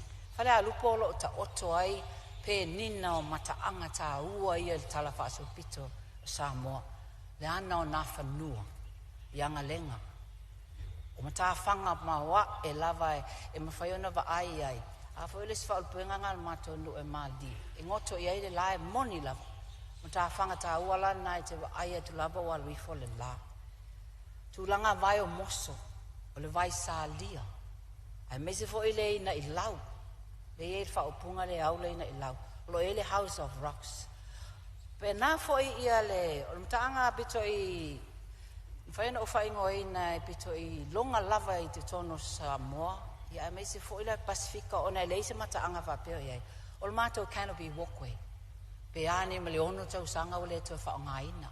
Le awala lau papa fo ina nei e pes fulu mita le alu I longa. E fia tele turisi mai Europa. O le whano noanga, o le tele turisi o mai mau atu iai, o le toi whaonga ina. Whamon mole lau. Si lana iai, o ngā le tā ua I o whalau loa ale mitanga luenga lo whaia. Ai a te au ele lava. Ana I pele o atu foi. Ma mat batu leini whaamatalanga o mātou mataanga nei. E o foi le whanga lele bei, e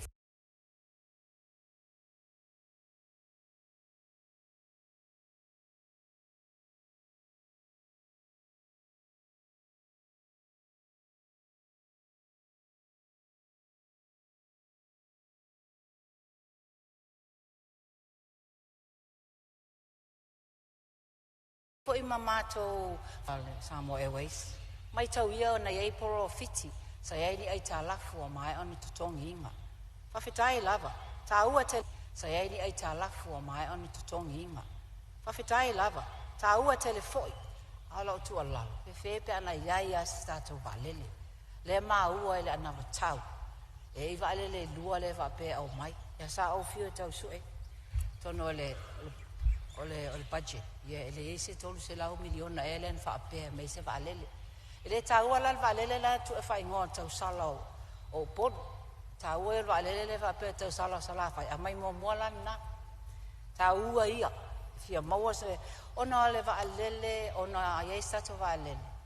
E se la tā ua. E te lea tu el profite e maua. Lua vasa luai sa o malanga ini sila e uia fiti. Lua I tu laan whaatalitali e tu whaawau malanga ini sila. No whalea ai sau whasalaunga. Rato umalo o fia moa ia o la malanga I alui I Canberra. Rato umai fia moa le umi e sau. O pasese umantongi e mo malanga I alui Sydney. Na o te aia tu le before o le screen la po a nei. Whapea. E o lava I Amerika. E ko vā mai e o cities uma lava o New Zealand. Cities uma o Australia. Sydney, Queensland. Le whaalau mai lava le alu wa lele o fiti. Ai ko vā le alu I Dallas ma le LA. Talo whaino o mafo whauoi.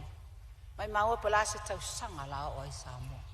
Il mea nei. Le whausia Roma se tasi. Tale tonu le il mea na. Ai te I roa tātou. Alo lau. I le taifu I unga laka I Roma. Pe ale ai se valele. Tutu nā I taftafa minister. O ngana mātou nuufu. O tangata malanga tele. Te o mai le tanga luenga o a onga.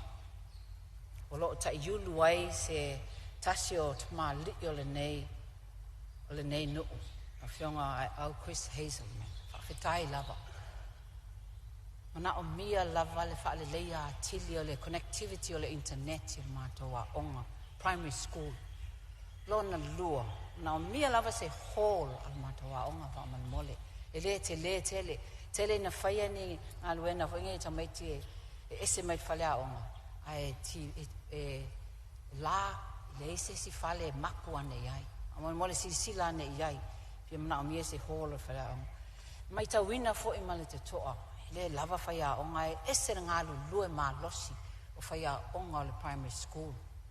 E apse, na whae lau fionga min stawa onga. Se tui fo I lunga I to tongi e mātou. E mai se lawe mātou I mamau. Tui fo I mele alaungi fo I ngai o le isolation allowance. O ne mamau me o ato eisi whaia onga. E ta ua ia o le, fo ia te au ia whanau le ne wo o I ta onga maulu lunga. Sa o maua lava whamtalanga sa tau na whaise kolisi la talata ane. O nol mamau ia I whanau. E intau sanga bo o lima ne tau sanga. Sa ese whaalawelawe tau pasi sa a fia I whanau o nei nu. Talu ele o le pasi mamau I oi ia sau. Ai ape a tu I voi se tau whina ngalo. Ama whaian tu vai se kolisi la talata. E so soani I le saunga le mu o le whanau. Ia me se fo I le o mea nei e tu low love. E whiala I le lima tamaiti a kau tuli e le teimi. Ai maa nei e pe ala talata ane I pe o ne yafu len tu e whai whalea onga le kolisi. No o mai lea e le matanga luenga. Oi, whamali atu. Au tira I se e ese ma le matanga luenga tu e fo e tu lava ya oe ma moi whaawo. Wai lo fia te le atu. Oi. E lava me ma mafa lava ma fo whautu ina atu le maa mea. Le la ma le la ina. Whamatalanga I lungo pe au fo inei o lungo o tuailangi. Whamatalanga tele na o ia ele saunga le mu. O upu lafo. Whamatalanga e whai aile e whai e. Tu lo wa tele lava o tai. Ta mama tina. O ila tau o lo o paululu iai nuu. Ia e o lava e mātou tu lo. Maniti tino. Ia moni lava na. E whatua uwha alongo fo I lea mo uwa ai. E ni upu tui tu a wha apea. Tu e wha fo I mai sa moa ele mea na iai. Tata mitai. Winga tau sili. Amionga mamalu. Amionga tau anga whau. Amionga tau o law. Integrity, ethics, respect. Tātou tau siai. O leo ia o whalangono o tangata. Tā lofa Samoa la tinu pele. E laiona tā uala o tau mtanga luenga lau whionga min star. E awala atu sui o nu. E vatu lato tu o lalo. E apea wha apea. E apea sau no mamalu wha apea.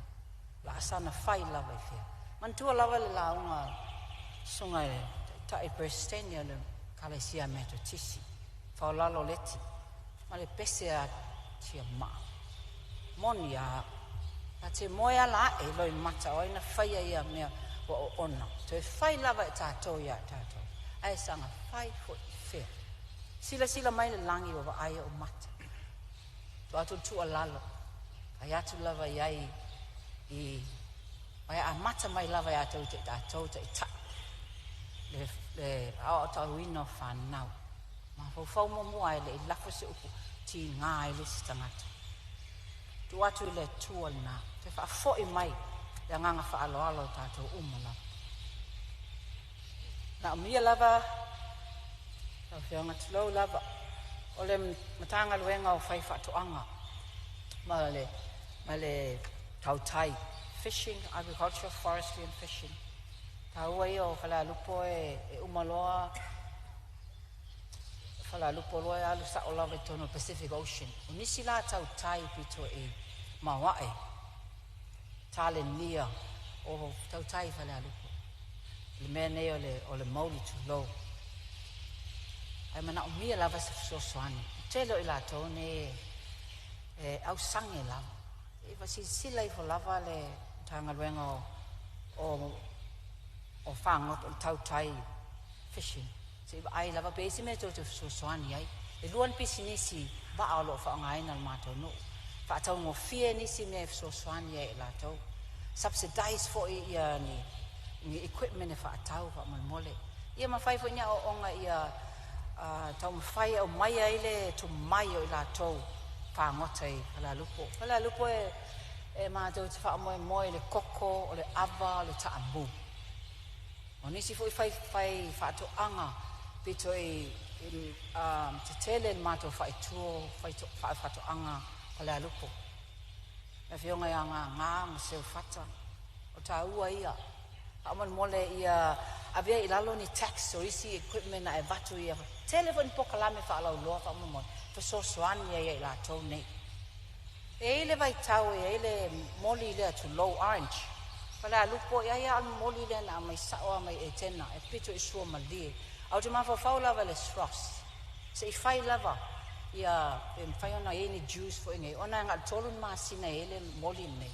Ale te le yo lo na nga. Fa nga inai ma fe so ani ai foi ele au fai fa to anga. O mai le tanga luenga le tu low lava ele authority le gambling authority.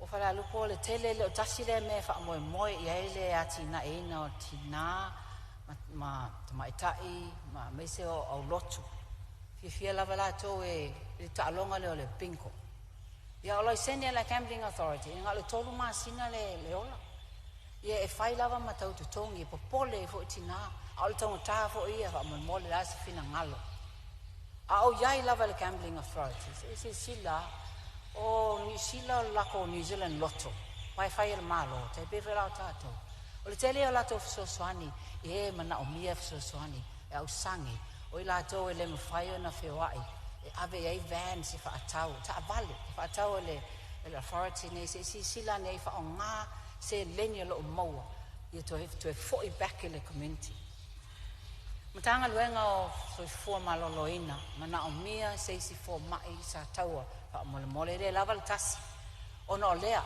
e fa lava ve loa pe ngase pe ese Fonotaga le li fo mai lo ia a ese tau tua malo se fo ma ia mas fo mai a o atu nei ba ia mala lofa tama tai fo mai la to te tau ma fai tas fe la le me fio mana o mia tele le te o le ai on fo la ia ngal panadol lai mo ai en fo la o tu i vo nei le tai tua sivi ia o tua sivi ai tu la ma le afa lo ta valle te le fo le saunga le muo ma tangata ma to no ia fa to tonga ina fo fa le mai sa taua ia ngafa tau li mai nai tong fitinga patu se sia x-ray machine o meva mai ia level mai va kali se aba no tua sivi abatu ale ai nasia O te vairupeina le saunoaga matagofia le sui o loo saunoa talu ai o lea o tatou taunuu le taimi o le tatou malologa masani o le taeao o te vairupeina le saunoaga o le maota o le amafai ona faauau pe ato e taliu mai le malologa o te faasilsila atu o faatatia ese nei taulamaga le fono aoao faitulafono mo lana malologa o le taeao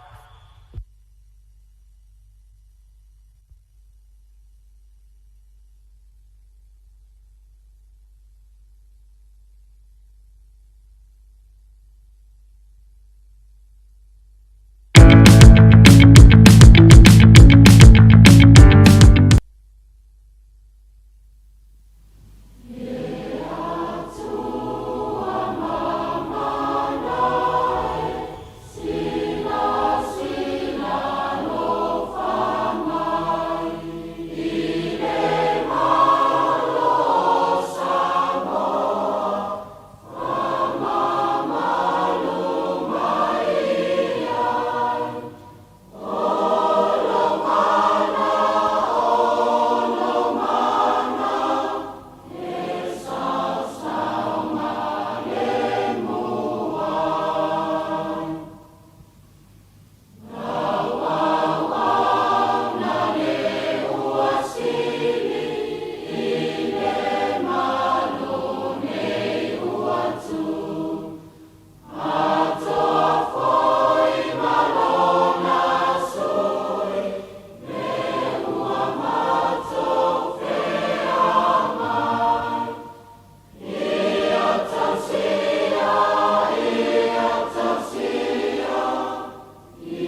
punk police can't play me. We can have peace someday, G. Cause it's time to make the payback facts. And my brothers on the block better stay strapped. Black, like some mess, don't stress. Test, I'm giving, but be thankful that you're living. Blessed.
O e mo biele fiso so di la wina wa u tampo di au me fa le se do fanga fo le fa mo tu yai o lo yai le loli la le chopo le bisia mo vai ona haya e fiso so di yang joy ele ngato le sefe ma yang yo me fa le ma u tama i le tibo a o le vela male aso fo yo le la o lo yai fo i le lifi mo le lifi da u tama me fa le mo mafa fa so tai de numera fitu di valu o valu o le email gory@fmradio.ws fa faingo fie ya joy ma sefe ya me fale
O e mo biele fiso so di la wina wa wu tampo di au mea whale se no whanga fōu la e whamau tū iai. O lo iai le loli a lau le jopo o le misia ma whai ona haia. E fiso so adi yang te oe. E le ngato le sefe mai iai o au mea whale ma uta mai i le timu. A o le vevela male asa fōi o le la. O lo iai fōi le lifi, mo le lifi na uta ma mea whale ma mawa. Whao so tai le numera, fitu di mavalu o valu o le e-maili Corey@fmradio.ws Whawhaingofia ia te oe, ma sefe iau mea whale.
Yalo tau tenga mal tani ngai sua al Palemene mamalu le nei tuaso. E foi la tal tununga wa. O fasili nga malos. Fa o wai ta luenga. O tatu walawina. After ile tu ilan foai.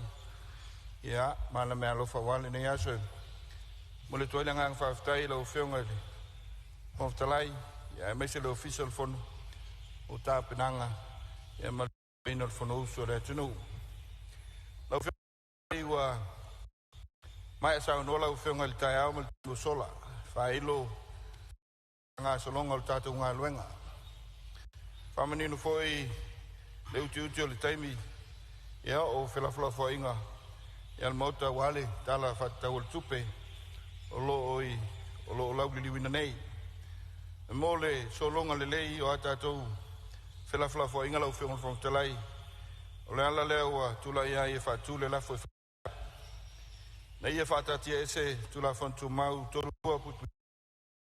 Mole suia o atatu I tula fono. Mole asofono le nei mata ia o fapea.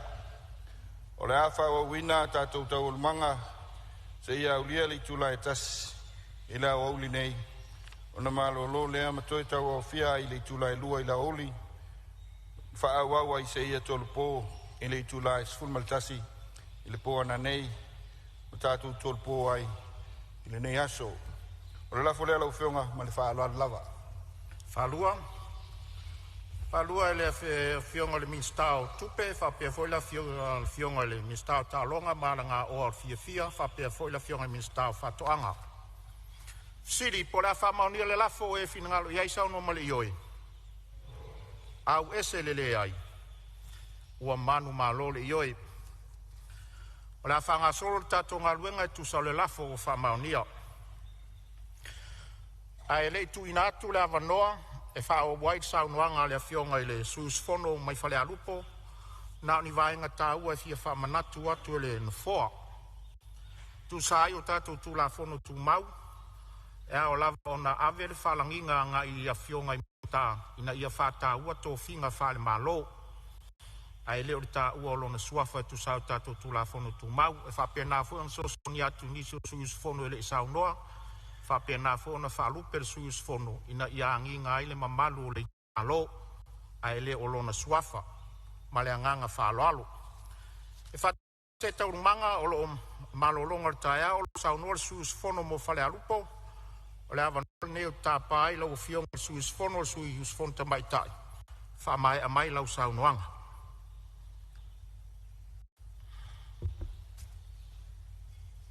after tele mo la no fong fatalai la fai u fo ile tau talanga I sui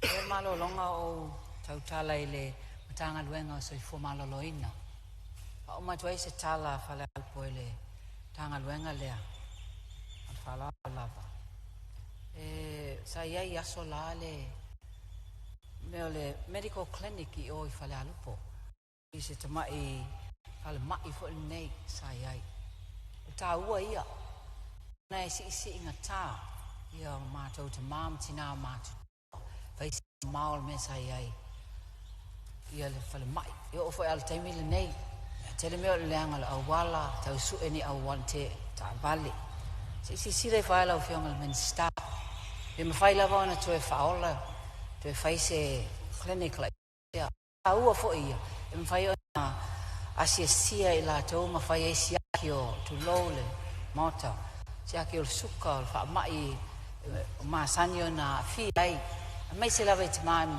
tinama tu pena fo it fa na light mai se lava nei vai tau le telo fa mai ese tu atu nai ta fa pe am fai o tau ia ona ole mato nufo lo yeni te mai po mai sia fai lava na so swani fail tu langan na wo mai le matanga luenga o fainga o le matanga luenga o palota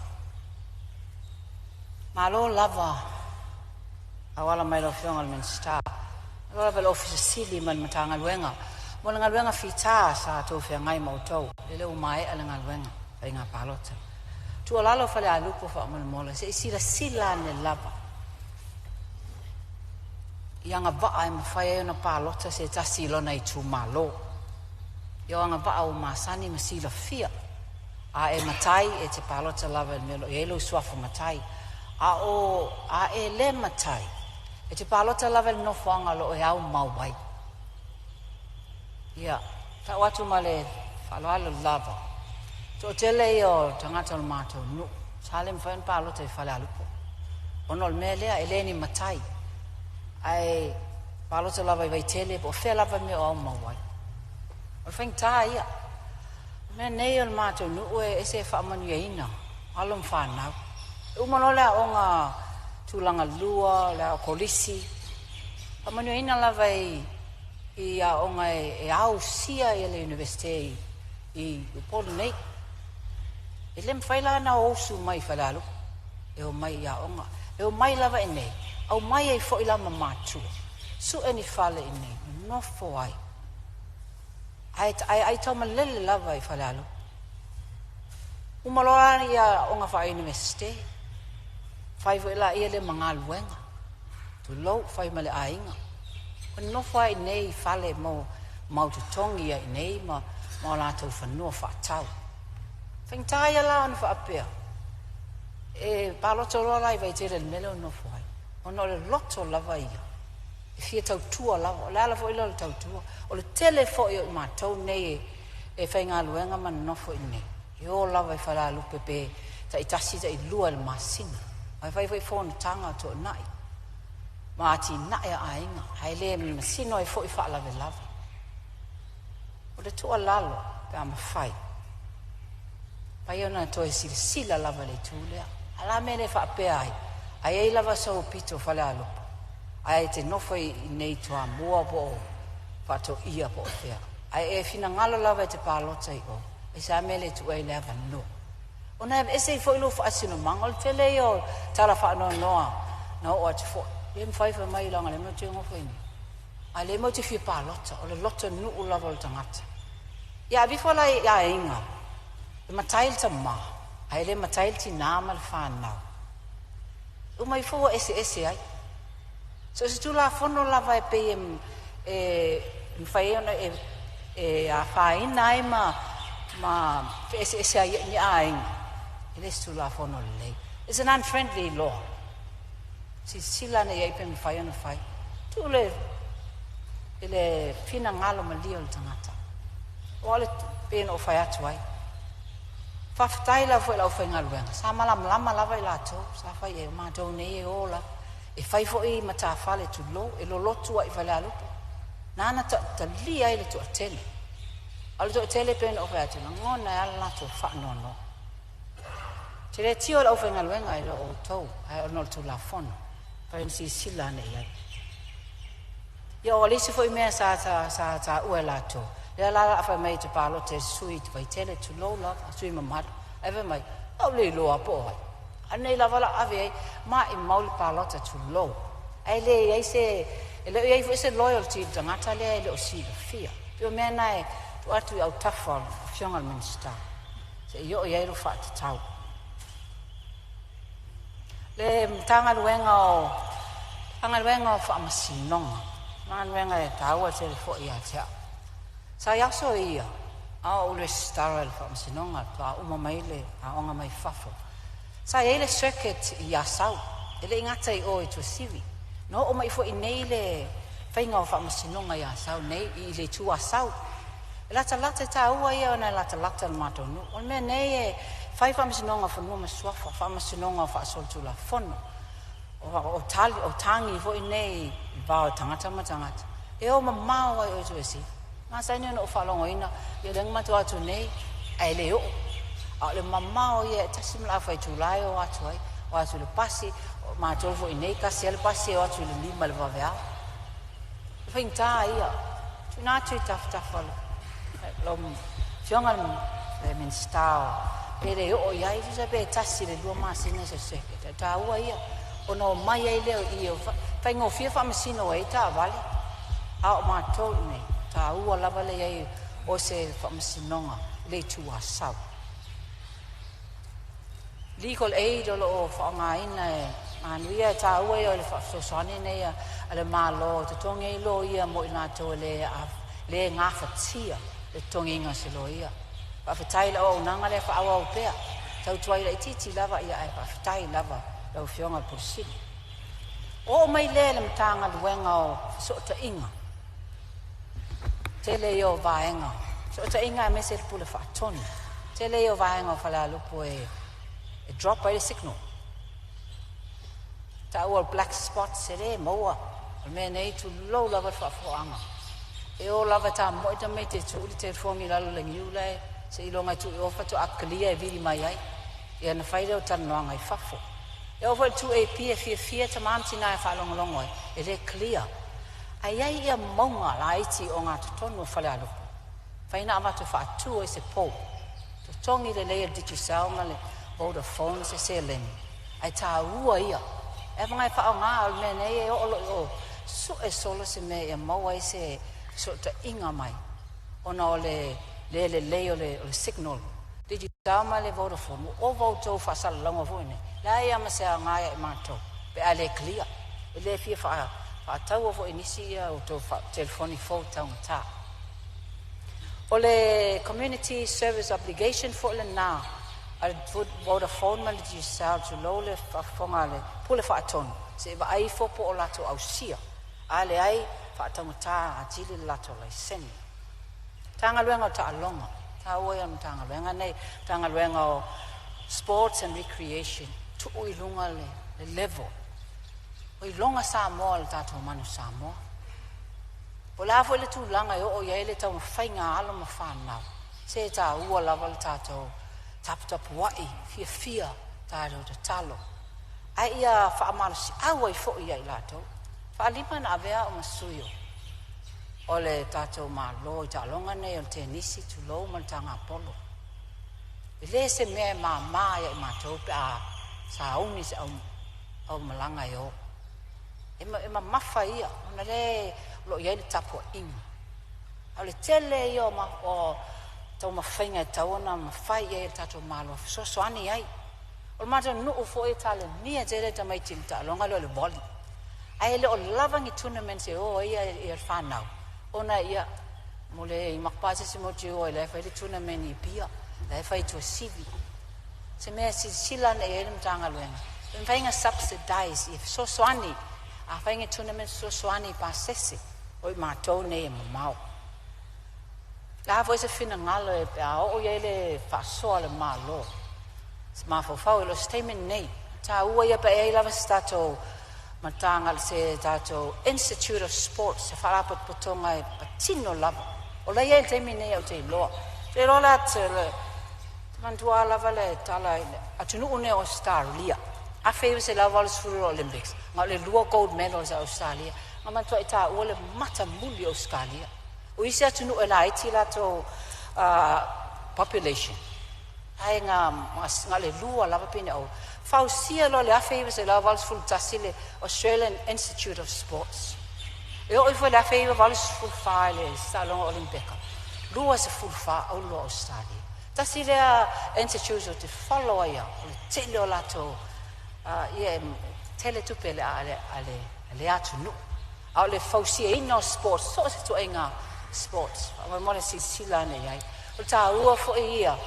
O le amana ia ma tau wia. Reward I la tau pe a maoni pini mai. Ta longa nei e pino ta ua. Le moe le sa unia. Ava ai o le sa uma nei ta longa sa uma tne sa uma ua lava fa mata langa. O la tau wia ta ua ia. Langa e te le o le taimi. Lo te vai atu e tolu se lau valus furu wafe le budget ale sports. Au ngā wha le develop foi. Au mone a maingi se tournaments I le tu asau. Mātou te tau mawhai lava I le mātou touch. O le tag e se le tala nia. Ai mana o mia lava wha le ati. E si I lunga le ati na e maua lunga. E si I lunga le level o le tātou tau mawhainga e tātou sports. Tanga luenga leo. Whaafetai tele. Le malolo ne mantam sala fo I lato au nanga tau mai lato. Whaafetai tele le komsina na mai atu nei au longo tino. Mai tau ia le ngalua mai losi.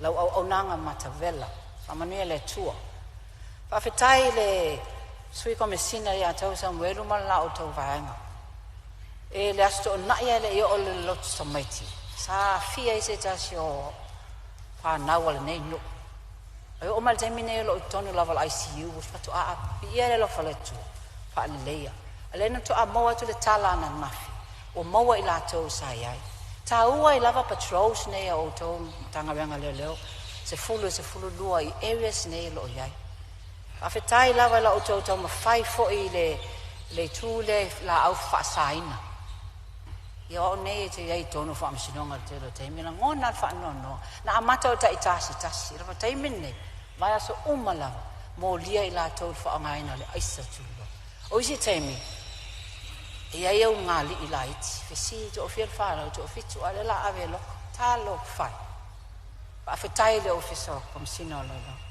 tau ma fai fo na pito tanga renga moli tanga renga tupe ia eleva va ai ma sei o me fo i wale se vai pano le ati na e o Samoa le yo o ia i ma lo le fai o lo to fa ta tau so se tu lava tasi lava se me fia pa ia sui o fale alupo ta ua mai o stable le inflation rate longa winga tu i wele o le arula i lunga lo ta ua ai se a ua se lauta la le tau o pusa mo o le toe ma fatia to tele le tato fa ma mafai foi no mera ai tato va ai lava tu langa ta mau ai ngani ai nga o sangi ya o le leile solo le ai wa nga fatia pili o on o mafai na nga ana fa atau ni sine wale tau sang fia tina ma lava le fa so tato va ai foi ai fa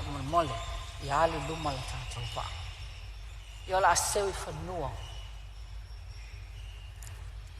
sao ma tau no fa moi foi lo va muli ai sa fa fetai yo ai nga bo mai pele ya chau ai ono tar sang ma le lango le fa tua oia sa niel fa moi lo ai nga sa au fa leolo au fosia amelia live peseta o ai nga uma mai se le no fa fa ngai lango mai matatalo mai fa fetai o ena lango lo au mau i polu nei atu no e mamau fa fetai na malanga mai i ia le tua mo o tau o la o tau tam fa malis au foi mo ai le lo tele o ai ngai vini fo lo suma te sele matini tu lo au male fa ke sa fa fetai ai nga sa le avai fa fetai la o tau pule le nei ma tu no e mamau ai e le tangata o tau manatu mai ya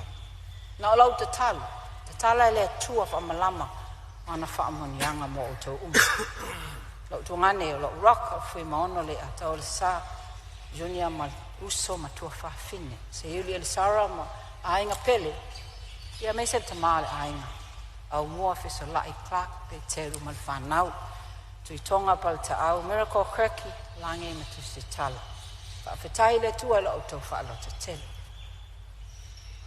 no mai le tangata sa ia tau faia mai le fa moi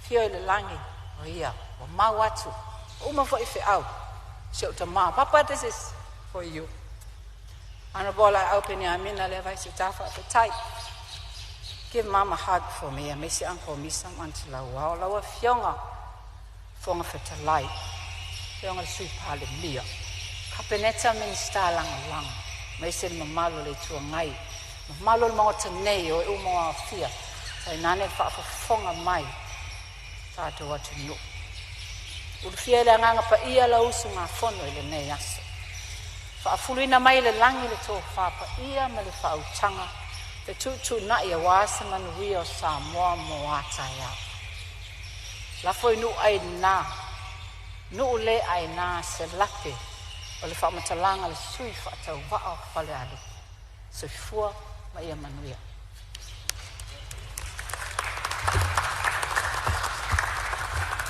malo fa ftai sa unoa fa tamali il e o fiong le sui mamalu Ia o leo whaafonga le maota. Ai mai se o tāpua inga mamalu o le itu malo whaafitai, malo tā pena. Wana o se whautuanga lava le nfoa, e manatu le nfoa na te le uruto ina le tō whaa i au tō wafionga i sui mamadu. Ai olo tu avanoa tu lava i le umi o tō saunuanga, ono le tele o saunuanga whaatau pou. Pei taina ona soa tu lava i au tō wafionga, ono o le taimi wata oto mo le tātou ngā luenga atole nei wana o le ono aso. Tala no ai le tala o le tupe le nei, ona o lo folau le tātou malo, ma le whaangai o inga o tūlanga tau whaalavelave te tupu whaafua sei. Le taimi nei o io lea, ta oto atu lau tō whaafaa tamali. Ia, o lo avanoa pe lava le maota e saunoanga nisu sui, e winga i le tātou tala whaatau o le tupe luafe luas fumale lima, luafe luas fumale ono.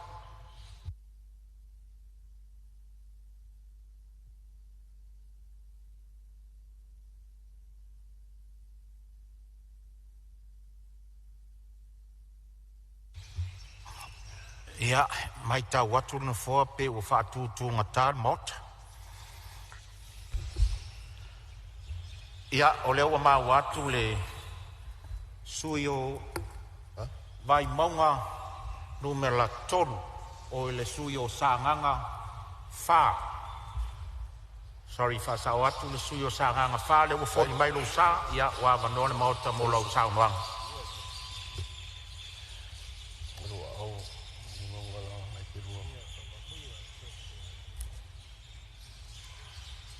O le tama na soli le alofi vai fou ma whaifo le vau I pousea. A wā le tō ali I malpa ia o le ainga salvalas. Nausu mai li se aluma o le pae ma le auli o le lao ai whanga piapi. Ma le matua ingoa. Tu whaatasi o la loto e o whaatu lo la soifua. Mo le ngā luenga le atua. Se iau ina pensione ma malolo. Talofa wato wha mai tisa. Aile ngalo lo la fi taitunga I tai au wha penei. A pelu mafua o le levanga. Fua o le malo le levanga. E manatua o lua I le ne yaso. O te le matalu salo I la o lua tapua inga. A o alo faiva le whatau wa. Paftai tele I la ua fionga le fongftalai. Ono le neia wanoa wha aulo. Wa au mai sei wha leo ai se finangalo se o tū malo o sa ngaka wha. E la atu I le nei la ngumua. Au wha whonga le mota o Samoa. O loo mai moa wha whonga mai. O te moa I whatalo whatu lau o whionga le whongwhitalai. Ma le pa ia maua lunga ua malutau we e ma malutau tupu I le mota nei. O le mota lava I te awhau o le mota tau ave a wau whai o le malo Samoa. Tā lofa lava. O te manatu. O lea ua maea ona e fusifusi lapa o malo ma momoli fonga ana musa ai li sanga lala. Ua maea foi ona wha mua le vi inga ma le wha aftai le atua tolu taspa ia. O lo wha avae ai si o tātou malo. A wā o lo na lava alofa muti vale ma lo na anga le lei. O lea ua tini pā o ai le auto e pei o le whai vai. Ua tātou fisila whai ai le mga whatau ola e pei o le upu ia le utongi tupaitea. Ua tātou tofu ola ai lo na anga le lei. E pei o le tala I le vai o a inga malua atua. Ai tātou winu malie le tufu malele. I whamanu yanga le atua. E pei o le vai nei le siu o le whanua o le tua masanga. O le tala e whai a pai e te ampa I alala. Whai mai ua tongo le lei ma lama ina ua fotu pule e whai vautama. Ina ua ola le malanga. Ia tu maupea I le atua lona vi inga. E a matatu nei se I o le whavavau. O Samoa ua uma o le tofi. E a fua mai le tolo I saua se ia pā ia le whawhao sawari. I ona paso po ia mo lona whaavai tū mau. O ona tia vavau ma le whaavai o popo. O le whaavae o upu tā oto. O le whaavae o upu tu ungutu ma tu talinga. O le whaavae o mea sina sa fi ma tau I malu e lau puputoa ma le au whaitau laulu o le atunuu. O mea ia sa te ufatu ia ai o finangalo. Sa mate iai Samoa. Ai ulu mea fatu fala I lau whaitau whaa. Ma le au whaiuta. Le nei wa folasia I malai. Malo mauia le ingoa ipua na whanua. Ai ta whaitoa o tau mamalu mo tau pa ia tau rangi. Ta lele ia o tau tupua saa. O tupua tausi. O tupua tu mau. A o le nei wa malamangia I tum pula I tupu matama a inga o Samoa. Whapea whetua o ina o a inga. Le mamalu I to o le ava. O to o le manino. O to o fale o polu o papa. O fale o polu o to finga. Ai tai nale fale o polu o foe ma le tapua inga Samoa o poto. O lea ua whai umutitiu whaiva o lea panga ina ua toa le ulula I le saa o le sanga alala. Ina ua li I le matangi. O na au whapito fua lea I le moana wala wha usunga seu. Whai mai o manu o le tua sivi e whangota I tai whanua. Lea ua whetau I ulu manu e pei o le tala I le langi I malo fie.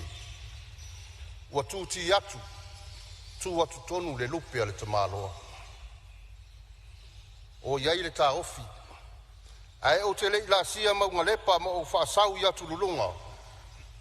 Pe o te la sia fo I le pai valu o le maoto le tui manua e pei o le tala I le papa o fia longo. O te matua I tapui lava le tapua tu po le sava. E pei le tala I le alo li ia wal ta o to lima ngalu malimana. Ma o wha poi li a whatu vanu a wa e whainga talo o sori tu ina. O le pa ia ma le mamalu mawalunga. Ua malu tau e ma malu tau tupu I le mauta nei. Tulona ti e whau o le mauta tau ave o le malaya o le whautu ngā tangi a Samoa. O le malaya li po iai upu whai o whai ngā malo o tuto atasi o Samoa. O te whatulo uato o wale a fio mai o la o fionga I le fonga whetalai. Ma le sui fonga whetalai o le mauta fono o Samoa. Whatulo uatu I le fio mai o la o fionga I le Palemene. Ma fionga I sui Palemene. Whatulo watu I le fio ai o tau fionga I tamaitai minsta, tamaitai mali minsta. Minsta lango o le kapeneta. Whapea le paia mawalunga o le naitu o le mauta. I le whainga malo o le whatuatua I le atua Samoa o tasi. O te whatulo watu fo I le tu o le mauta I le fio la o fionga I le taitai o le tua ngai. Lau sunga I le sui taitai. Ma le mamalu o le nofa a whaipule le nei tu o ngai. O lo o ngai le whainga malo. Le tu o lo pui a ia tau o tangata. Le HRPP. O te whatulo fo I le fio mai o la o fionga I le saa whapito. Ma le mamalu mawalunga o sui toa tasi o le mauta. O I tātou lava o lupe whaalele o I tu malo whapalota I 5 ma le tasi. A wā le Palemene o Samoa mauna upawhai.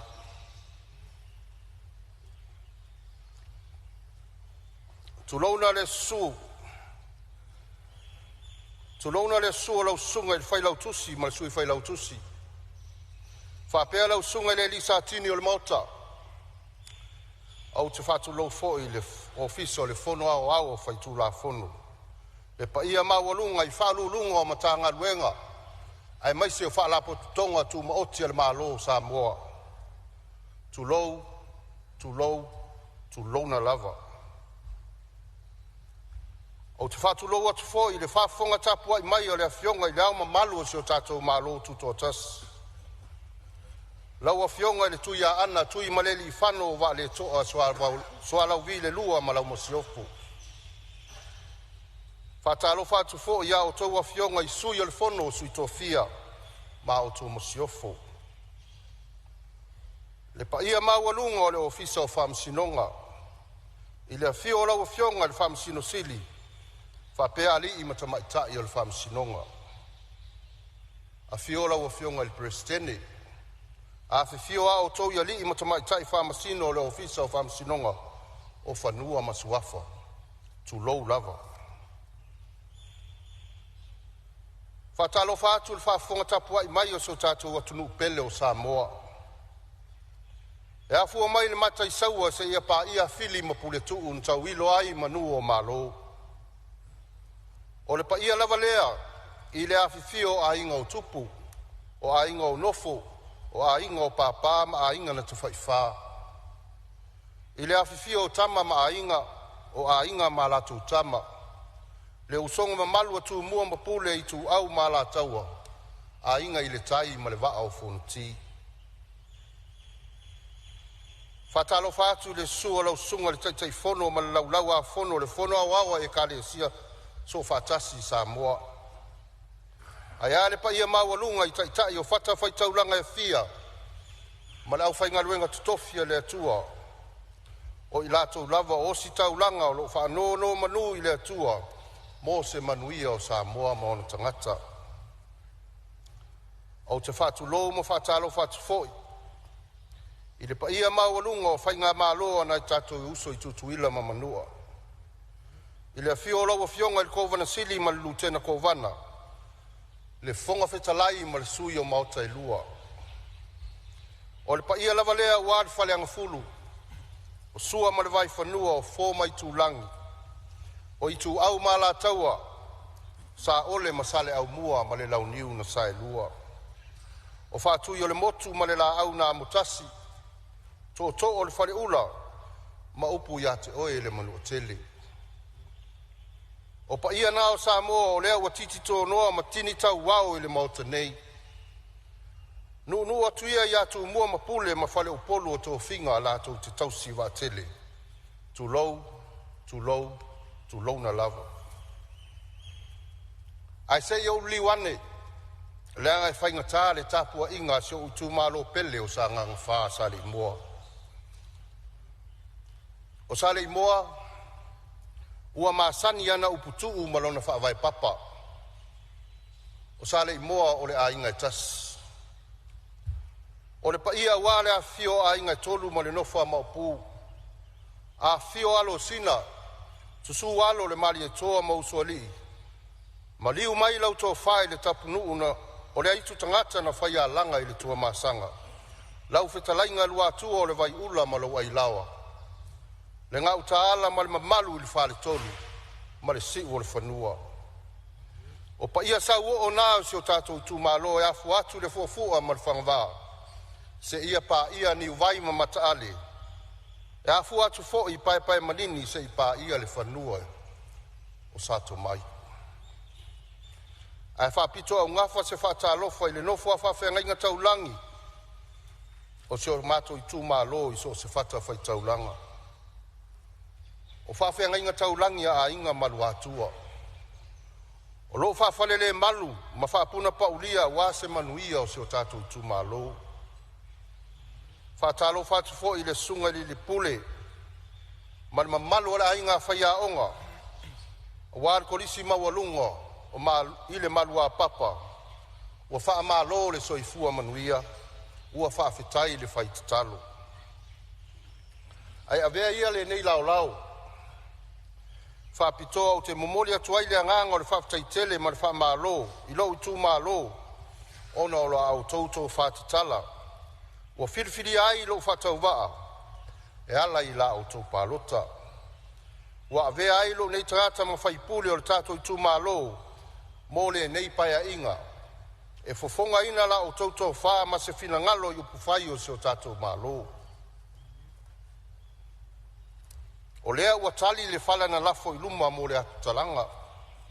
O lau pule lea ua tō tele. Ua o pale la ei, ua o pale la ei whaatua o ele. O lau pule lea ua maalie le whaaloalo, ua whaafetai le whaaea, ua whaafetai le amana ia. Ai so se whaiva e sii, ai tapua ia. o whaiva nā e manuia. So i tu malo oe, o le ase malosi ma se whaatau waa, o le a ofo ina iai ma le ato atoa, a waso tātou sao, mo le nei paia inga. Ua uma o na whaila utau tonga i tonu le maotali nei, ma au te tali tonu, o le tātou tonga fo ili nā.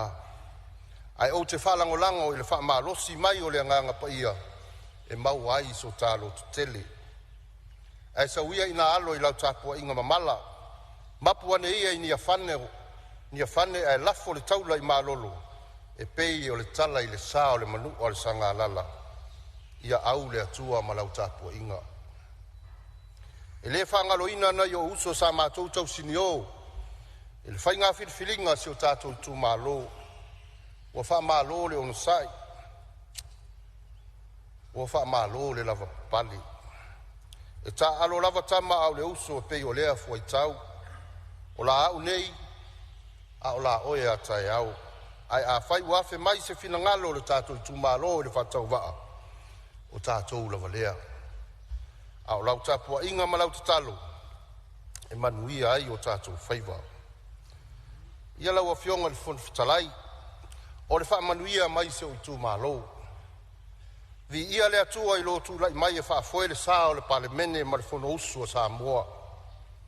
E le tau selu atu. Le anga u a ao e pa ia. E iai lo tae au. Na e talia ina ai le ka le sia meo tisi wao ai nei Samoa. E tau ai na ou wha manatu atu. E moli iai o a ao na talia ina le tala le lei. E na mua i malaya u lima ma le lau niu. Na ola ai Samoa. O sa nā o le taunu mai o le tala lei. O te ioe la ma o tari tonu, o le apa ia lau whaatua whala inga, ma lau tau ta inga o le mauta fono Samoa. Ia whaamanuia le atua le tūlai mai o lau fionga whaatasi ma le fionga le sui whongwhitalai. Ua au si ai fo i se matati a fau i le mauta, i se tina mua wa tau ave ina le tofi o le sui whongwhitalai. Ia whaatumu mai le langi la ulua tō wha, mai ia maua so lo whinangalo a wāwha fo ina o le whono usu o Samoa. Lau a fionga i le li Palemene. E ui lava o le tātou le whaatasi, ai mo moli atu le whaamalo, o whaamalo le pale, o whaamalo le tauatai. O le ingoa aipo le tamali i o le mātou tū malo, e tau wasa i whita ai mapu i manu. Sa e tau wasa i mai le fia i whaingatā ma whita, a lea ua tali whaaliali le langi. Ua whiriwhiria lau a fionga i le Palemene e a vea mata i tai o seo tātou whainga malo, i le nei paia inga lona sifuru marwal. Vi ia le atua i lo tūlai mai.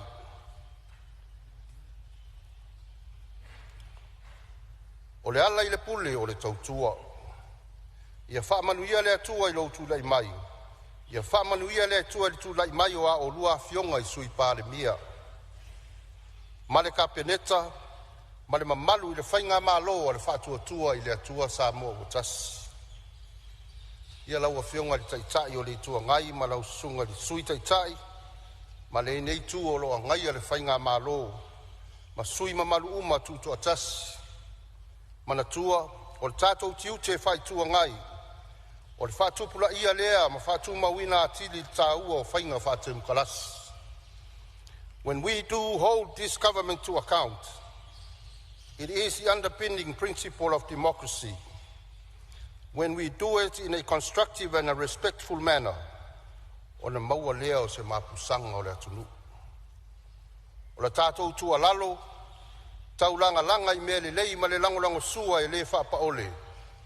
O na whaao Sofia i lea moe ngā luanga, a wase manuia lau teleo o Samoa mauna tangata. O le finangalo o le atua e pei o na toi whaamanatu mai e le tātou ali i whaola. Ia tātou whi alafani. Manuia tele o tau whaiva whaitua ngai. Lau a fionga i le whongwhitalai. O le aloe toi whaatari seisi taimi le langa ina o le upenga le tamaloa tua masanga. O utari tonu ma le ato atoa i le saunoanga i le fionga i le Palemene i le taimi o le whainga pārota. E le fai tu au le fai ngā malo na u tu malo sa lango ina I lātou. O le nā fo I le ami o tonu o matua lango ina I sa ngang whā. Tātou te o mai loa I le maotale nei, ua tasi Samoa, I le ai ni whai ngā whapati. O le mea lea, lau a fionga le whongwhitalai, o moe mitinga nei ma saa fia finga se o tu malo, ta oto atu I lau a fionga I le Palemene ma le kapeneta. O ni motu ngā awha, e mawhai o na whili whaatasi ma le tui o le tātou sāfo lau. A wā se tae au mā lama ma se tae au se sengi o Samoa. Mua, se ua wha mā loe lau a fionga le ministau tupe ma lau au waa. Mo le tala whaatau o le tupe ma le paketi tau whaofi. O lea iai le manatu, e taifo linga lava le paketi lea na tau te ena whaatasi ma le itua ngai. Na mafua ai le palota whaatope. Pau le se senga I le maitau o le se senga o tupe pau deficit. O paketi e lua, ma le au tatalaina o le whaangaina o tupe maua. Fiscal revenue, e pei o tūlanga masani o paketi. O le fisili. Sa o tautau vā I le palota I lunga o na vatau sa whaitau mate. Forecast. Ai whaalangolango se ia mauti noa le tūlanga o. O lo ta oto ai tupe maua. Pe a mai au no tau sila lea ma le to ai tūlanga tonu o lo ta oto ai tūlanga tau tupe. Mai le taimi o le malo tausi. Lea la ua maua lo tau avanoa e vai ili ai tūlanga umanei. La ua fionga I le ministau tupe. E mawhai o na e sau noa I le maota. Pe e mata e mawhai o na whatau nuu uma. Tau tinonga ma whamanu yanga sa o tau o foina.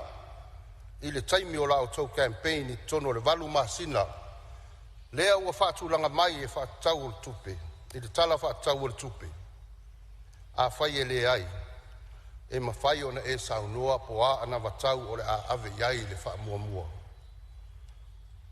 O le ase lua, o le ase pasene o ai tālafu o whaatulanga I tono o le piliota. O le tala whaatau o le tupe pe a whaatustusa I tupe maua. Mai le tamao a inga I tutonu Samoa. Le GDP. Ua maafua le fisili ono le paketi o le lua whalua lima. O loo whamauina iwa sifuru tesi ma le valu miliona le tupe pau. Aia na o le wha sifuru miliona na maua mai a tātou donors. E fesoasoani le deficit. O le polenga. A whai o le a wha au pēr le lenga whatia e tupe maua mai a tātou GDP. O te vai upeina le saunoanga le sui mamalu o loo saunoa. Ona o se fautuanga mai le nofoa. Tu sai o tātou tu la fontu mau fits ful ma le vanu. E le whaatanga ina se sui o na whaitau le launga e meiso o launga whaatau pou.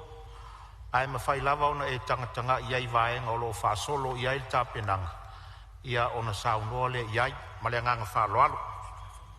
Whaawaru saunoanga le sui. Whaaftaila ua fionga le whongwhitalai. O le polenga. A whai o le a whau au pēr le ngā whatia o tupe maua mai a tātou GDP. O le a wha pēr lava na wha tupula I ai. Le wha tele ina o tātou ai tā lafu ma a vea maala e a tilipa uai. I lalo le tātou credit rating wha avao malo. Lona tolu la ua fionga le whongwhitalai. O le fsile angai le ministau tupe ma le ministau ngā runga tele al malo. O moli mawina le tūlanga wha le tonu o tūla I maili. I aseta tele le malo infrastructure. E pei o whale mai o ofisa mtanga luenga le malo. O ele tise maisi vaenga o loo. Whalangolango iai le tautua ina o le atunu. O iai se fuafuanga le whainga malo. E whaatatia. Sana por kalame whainga paanga manisi overseas donors po. Investors e whalangolango iai le toe fausia ina. O nei infrastructure e se mai ataka donors matani. A whai o loo iai se wha moe moe I le tūlanga lea. O le ale tu a inga o whainga paanga. Relationship e ono wha o ngā ina. Ai wha pē whea fo I ona wha tupula ia. Se nau o tātou overseas investors. Po donors e wha tupe le investment. Ma maua mai ei se wha silinga. Se wha silinga tāla whea ngai. Ua mafua le fisili lau o fionga le whongwhitalai. O le fōringa mai, I leo manino ni whamtalanga mai paketi tau whaofi. E ono ilo ai li tu a inga pa anga e tau maono mea. A wā lava puipuinga o a seta. umia tuto tasi. O le malo ma seta umia fa state owned enterprise. Fa tusa ia seta umia sa lotu. Lona fa o iai se pasene fa popo i tono le paketi tau fa ofi e fa nganga. Mo sisi itanga o tutongi o tangata whainga luenga le malo.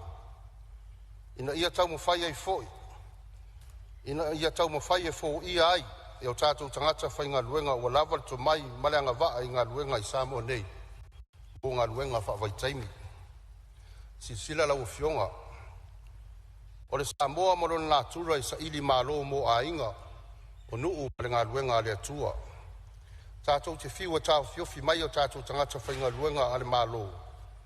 Ua loa tau sanga o tau tua ma ua. Mai tangata whainga luenga ale malo. Ua loa tau sanga maleanga vaa i to mai e whaatino ai ngā luenga. Pea whai e paulava lea o le mea o ngā o lo maua mai ngā luenga. O le tau singa o le a inga yasu taitasi. Ma whai e lave. E au noa ma se vā e ngā tupe whaasili e whaavangavanga. Mō se lumanai whaawau. Ai ale atina ina o le a inga. A le whaafitau li o ngonga i sili atu lo na matautia na i o tupe. O motu si ai ma whatanga ma whanau. Ma taitai ina se ai le toa tele o alo ma whanau o Samoa. I tā inga ua tutupu mai o whaalavilave o lava i mawai o le soifua. E leo asa whaafitau li le nei i le tele o atunu o lalulangi i le na o Samoa. Paulo na se senga la o fionga. O ngā luenga o lo ngā solo o tu iai alo ma whanau o Samoa. E leo ni ngā luenga. O ngā luenga whaavai taimi e leo ni ngā luenga tū mau. A le tele o nei ngā luenga o saisai tia i le tele o tū la fono mai a inga whaapisinisi. E umane le ono masina po le iwa masina o le pēmita. E le i umalava o na tutongi. Le aita alafu na tapenga ai le malanga. O le whautuanga a whai tātou te nau e ati na elo tātou atunu o mai to mai manga waa o lo i tutono Samoa nei. Ia solo mua i le malo. O na whātu lai ni fuafanga tu mamau. E mawhai ei o na inga tangata whainga luenga. E tu atoa lo lato to mai ma commitment. E au mau ai Samoa ma tau tua si o tātou atunu. E mawhai ei foi o na tau fiofi mai lea ngā ma to mai lea ua solo atu i fafo. Pe atala whea ngai wha manuyanga tau ngā luenga. Ma le lei le whainga o tangata whainga luenga. E au fi ai ma tutongi i tala whea ngai. Lona whala o fionga, wale to e pōsisi la fia o Samoa atoa. I lea fianga o tamali anga o te Samoa. Ua whanau mai le so na whasa o loto penga te whailangi, le social media. O lo pūlea mai fafo. Whatasi ai mataro tonga o tangata i le ngangana. Le freedom of speech. Ua ta whilisau no aile ano tangata mai le pūmo mo o lona lava si o manga. Ai ua vea ma au penga. E ta lepe ai le avatuli ma le awhatawhata. O le vā al tapuia. Ma le anga i whanua al Samoa i le Samoa. O le lui a sa nganga whā. Fofo nei le manua i le isi mai. Tu lou lava le maota. Fausia vave se tu la fono tau wha ofi e tala whea ngai ma le tātou soifuanga wha Samoa. O le tātou tatonunga wha Kerusiano. O tātou so tanga wā lata wha le ainga Samoa. Se i tau pupuni ai le mata ngā uari adi. Ai polo fiti ai lava na i lātou e ono nei tu a inga o pisinisi. O penga ta whailangi po platforms. Pe whatau wa lava lo tātou watunu i le ai ai lātou e umia nei u penga ta whailangi. E le avea lea maala e no fua i ai lo tātou malo tuto tasi. Ai pui o tātou a fianga uma mai nei tu a inga o pisinisi.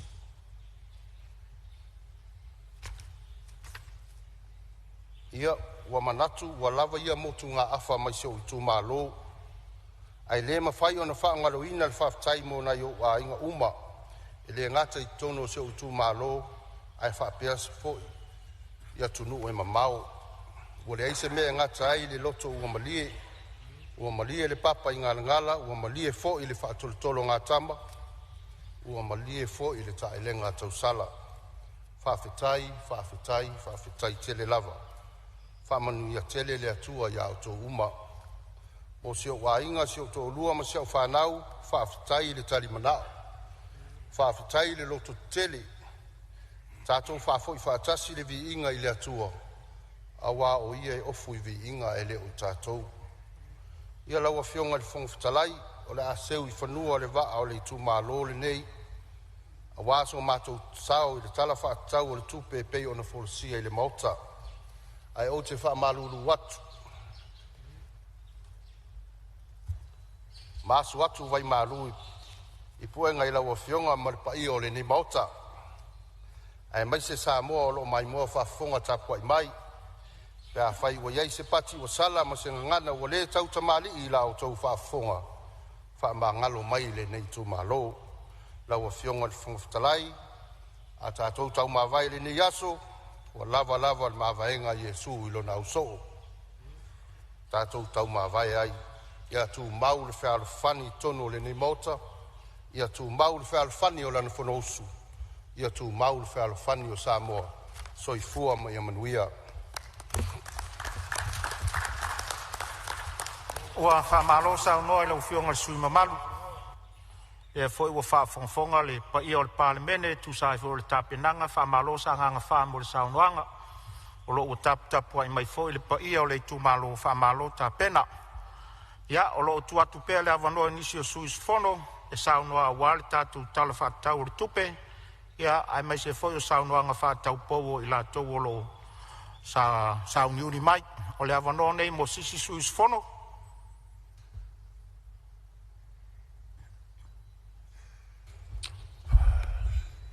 Lau fionga le fonga whatalai. Ia leo mau atu tulai mai la fionga le teitai le tuangai. Ia sao noa ia wa avanoa mauta. O te tulai atu ma le anganga whaalalo.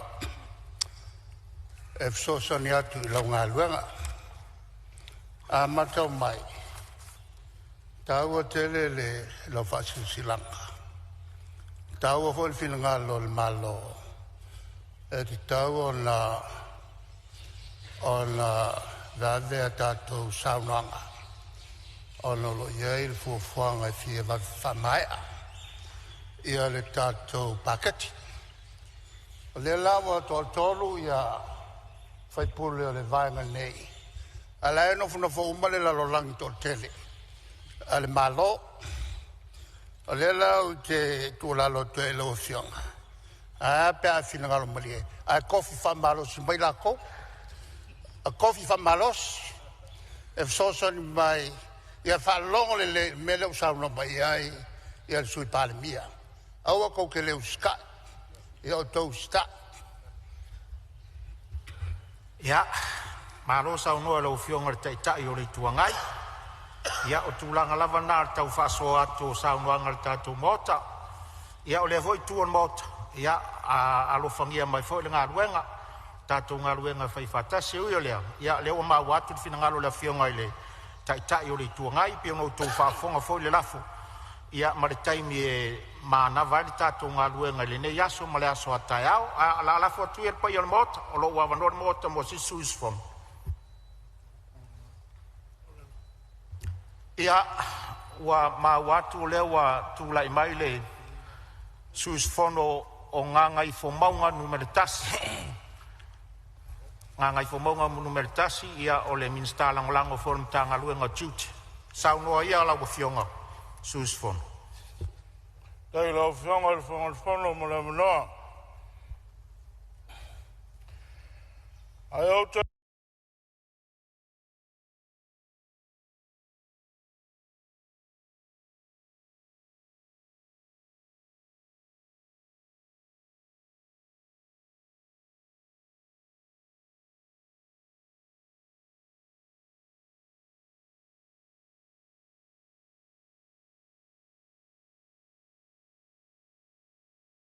I folau I si o matangi. Tutila rovaa. I le tafe o le au pasa.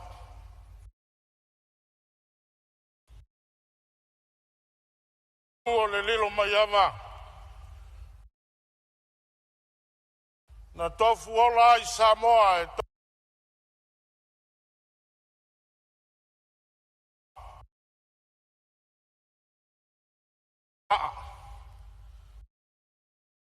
o le au mama o sa ua uma ona tofi tofa o te fai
le ala il mala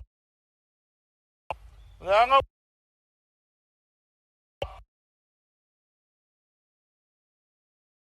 Samoa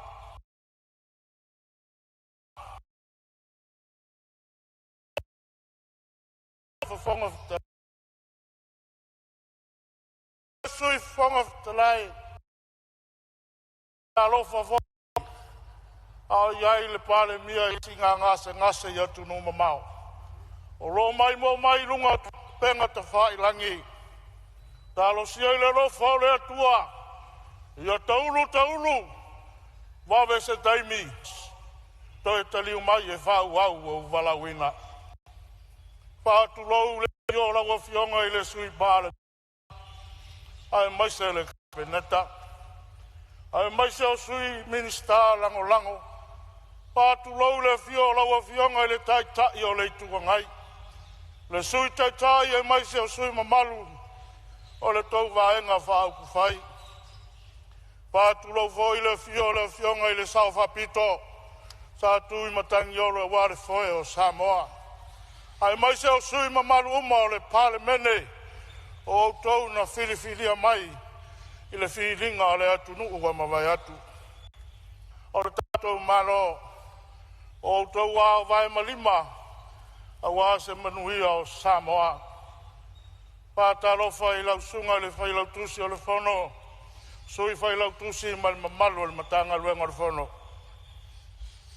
o te whatu lau le fionga i le ama malu o le malo o Samoa ma le masiofo a fiofo i a fionga i sui fono sui tau fia mo lātou whatua a fiona whatu lau le fionga i le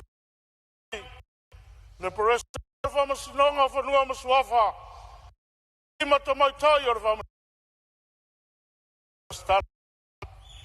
o te whatu lau i le tala sao, le tala le lei. Le afi fia ma le susua o whaururunga o e kāle sia ke o siano i fia i Samoa. Ai maise o le lalo langi atoa. Ai maise o le au whai ngā luenga ngā lulue. O lo whanau no manua wāse manuia o Samoa mo nei tai ao marua. Marua o le ngā lulue. E le whangalo ina le tāpua inga o tāpua. A fia fōi a whianga i sui.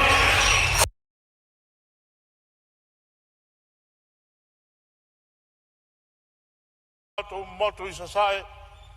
Le vanasili o whana lutena. Asua marawai whanua. O whana ole masale au mua. Lua. Mai mua wha malau tāpua inga. Talai no o mai leo se tala la vea i lo tu malo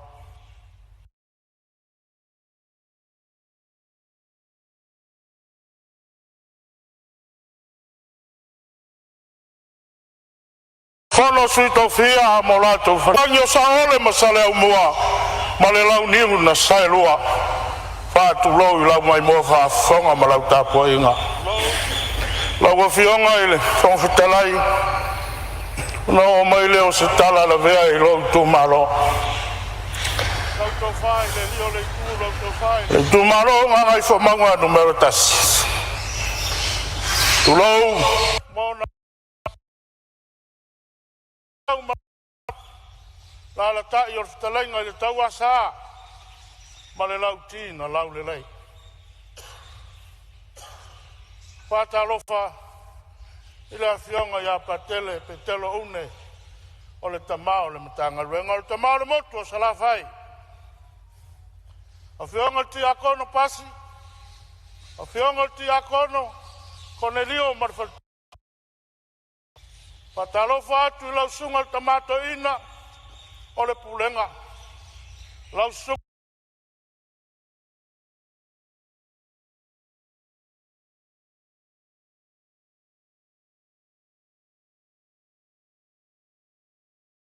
Tani elu marfatua ya siat. Sungal tau simtanga luenga marfatua. Lau sungal marfatua.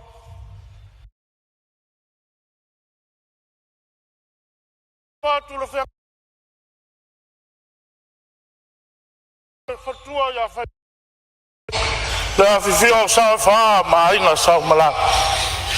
La la tayo le poniu marfasau. Lau tau fai le lio le tu, lau tau fai le tu la fale.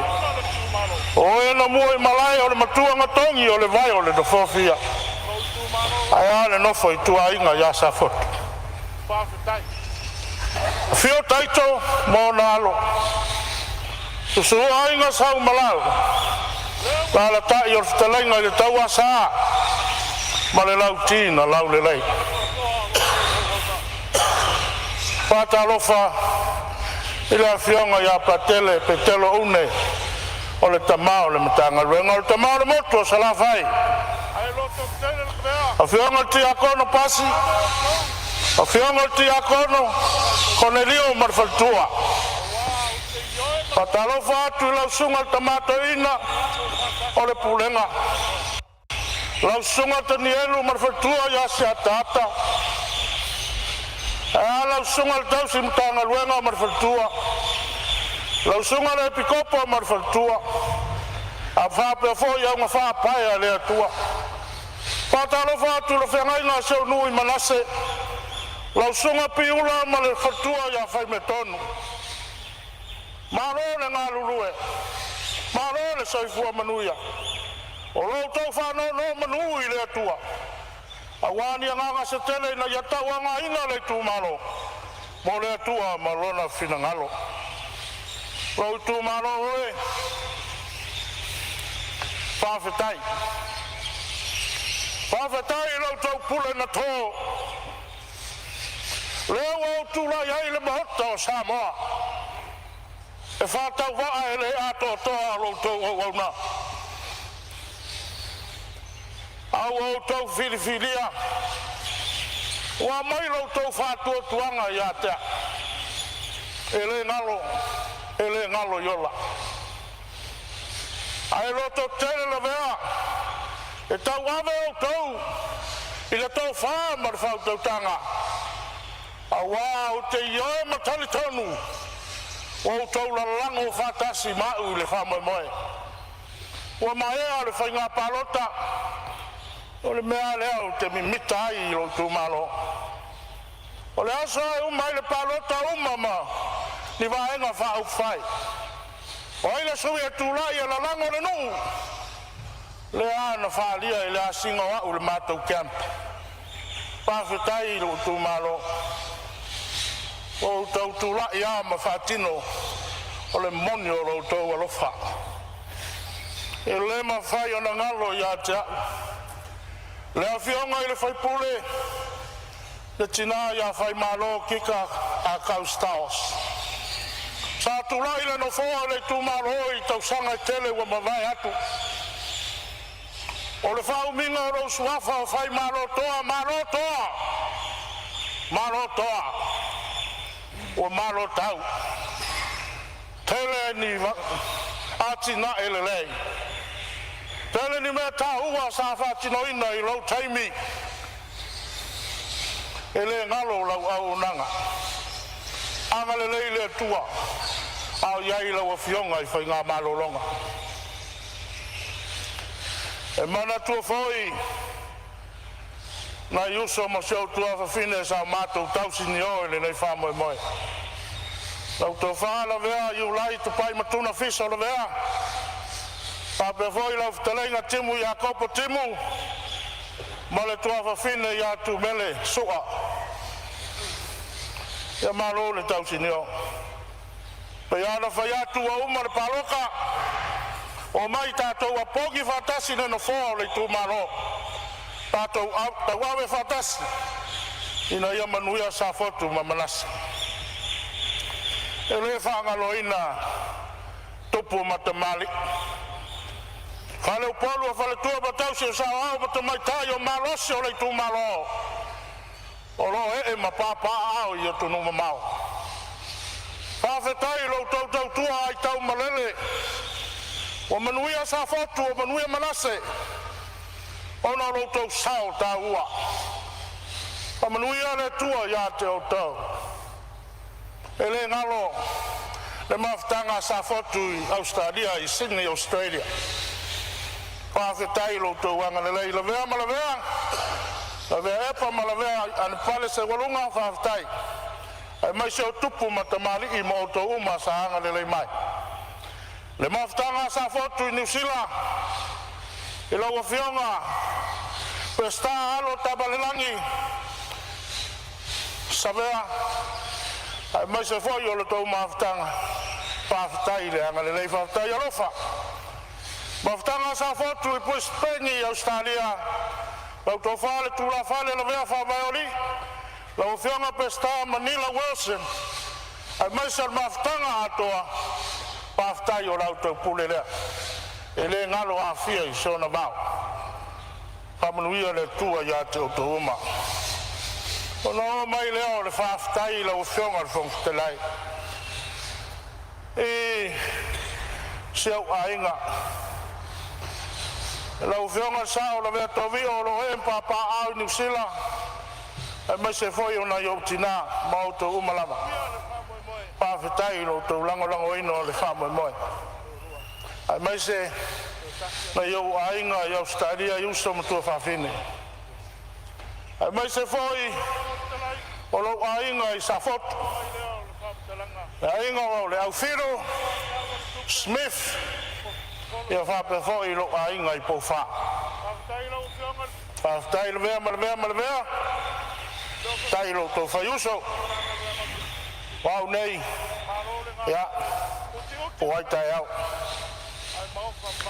e le whangaloina le whawhetai na iau tina ina matua ia siona tapo ia whaiwa ai mai se iau tina mam o lo I sa fotu o lo tapo e mai malau le lo sadio ma lo tapo ai mam alo tapo awe te pole sa wai fono ai le misi de latu sa va ia si oi o uma na fale le o malu marsa tolu lua wala lue sa fotu mala wala mangase al waktau sanga na wa fatino le fale komiti fo manase o moli se wa pe o atunu I fafo le va kolo manase ma sa fotu I moli alo le la ta nei le palolo wa fai ai e vanga le ta palolo I lalo moli ia ai o le ala leo wa tau le ai sei al matonu la wa fionga le fong fitelai wa o ai malu sa wa o ai moto nga luenga fatino uma il miliona le wala le vai mar fa le ingo le vai fa le o nga sa fotu fa le ia atoa fa le onga lua preschools lua primary schools o ia fa so al miliona wale le ia to do ile to mana o mia sa fotu manaseni tupe mai le mtanga luenga ayono ia mono mai ia wa ul batuba le tu malo lo fionga fo talai pa wa le ele o pose lilo o le whare mai. Whare mai o le i tū malo. Whare mai na whausia lava e le ngā ngai whamaunga. Le ngā ngai whamaunga tolu rua ma le tasi. A ua wa ai a ale. A o na tumu pe pesi wha mai e le ofi. E le ofi. Mo o mia. Sina wha te le la i titi o le whare mai. Ia matulanga o vai la au pe ona saunoni sui lau. Pe onga le whangwhitalai. Ai maisa min stai ana le matanga luenga. O le si vaenga. Sa whatino ina e le nei nuu. O le ima whaipule o sa fotu. Le whama mai ina o le mātou whare mai sei tu lou. Ia whafo o le whare mai. Ma le tino o le whare. Sa mau atu se leni ala atu le tu stupe al fon whawai. Waluai aluai. Pe tolu masina talo na tupu. Ai toi tu wai le vai ta ofi. Ona ousu e su elea masaili. O le tali nga watu. Fai se lai sene fai pisinisi al fon whawai. La o fionga al fon whitalai. Min stao soi fua maloloina. Na le tu watu ai o tau au tafu. Te whale tau wala, sila ne iai. Whawhai ngofia mea Samoa. Ai maisi o le tātou malo. Lua o tau talanga. E alai le talafa te tau o le tātou tupe. Lau a fionga i minsta o ngā luenga tele. O le vaenga lea wa iai le li tai o sa fotu. E o whai asi na whale tonu. Mo o mia lava ni tani ngāru. Sa whao o mai le painga wa tenei le tusi tālu sanga. Pa mole mole lau a fionga o na le foule. Tu lei maima. Sila ne iai. Ai ua mana o mia se ngaluenga vave. Whale leia manue le ta whea uma. Nei a inga o loo e ma pāpā au i le ala tai. Tu atu i au tō au tafu. Ala o fionga o whangwhitalai, pe ana whaiatu, o nisi vaenga o isi mutanga luenga, a maruru atu pia whapea o le ale o toile la unga la vea. Langa o le, e whao ngā le tātou polo keti o le miliona. A pia leo le mātou tala la o fionga o whangwhitalai, wa uma launga. Anga leile tua i la o fionga. O le fo i e te tari pisi papa ua pe au langa vale o le vasa. E le whaingofie, ai e ta ofi pe ai umau. I umai o rou walawina. A wale no foa o Samoa. Whamanui ai le. Sui Palemene le kapeneta. Whamanui a voi sui minista. Teitai o le tuangai. A be voi le sui teitai. E whionga sa whapito. Ia masui mamalu uma o Perestene. Sai fua mai manuia. Malo whaftai. Walolongo whawatutu il maota al saunoanga matango fie. Ngā ngai whamaunga tas. O laua fionga foi o minsta langolango mtanga luengo tiuti. Le foi o whafonga le tu malo wa e pa i lava i tolo whaitaulia ma tupua tausi o le tu malo. Wha malo ta pena i laua fionga. Ia whamanuia le tua i lo wala wina. Ia ua tatala tupea le avanoa mo nisi sui o le maota e saunoa, o loo avanoa mo le taimini nei.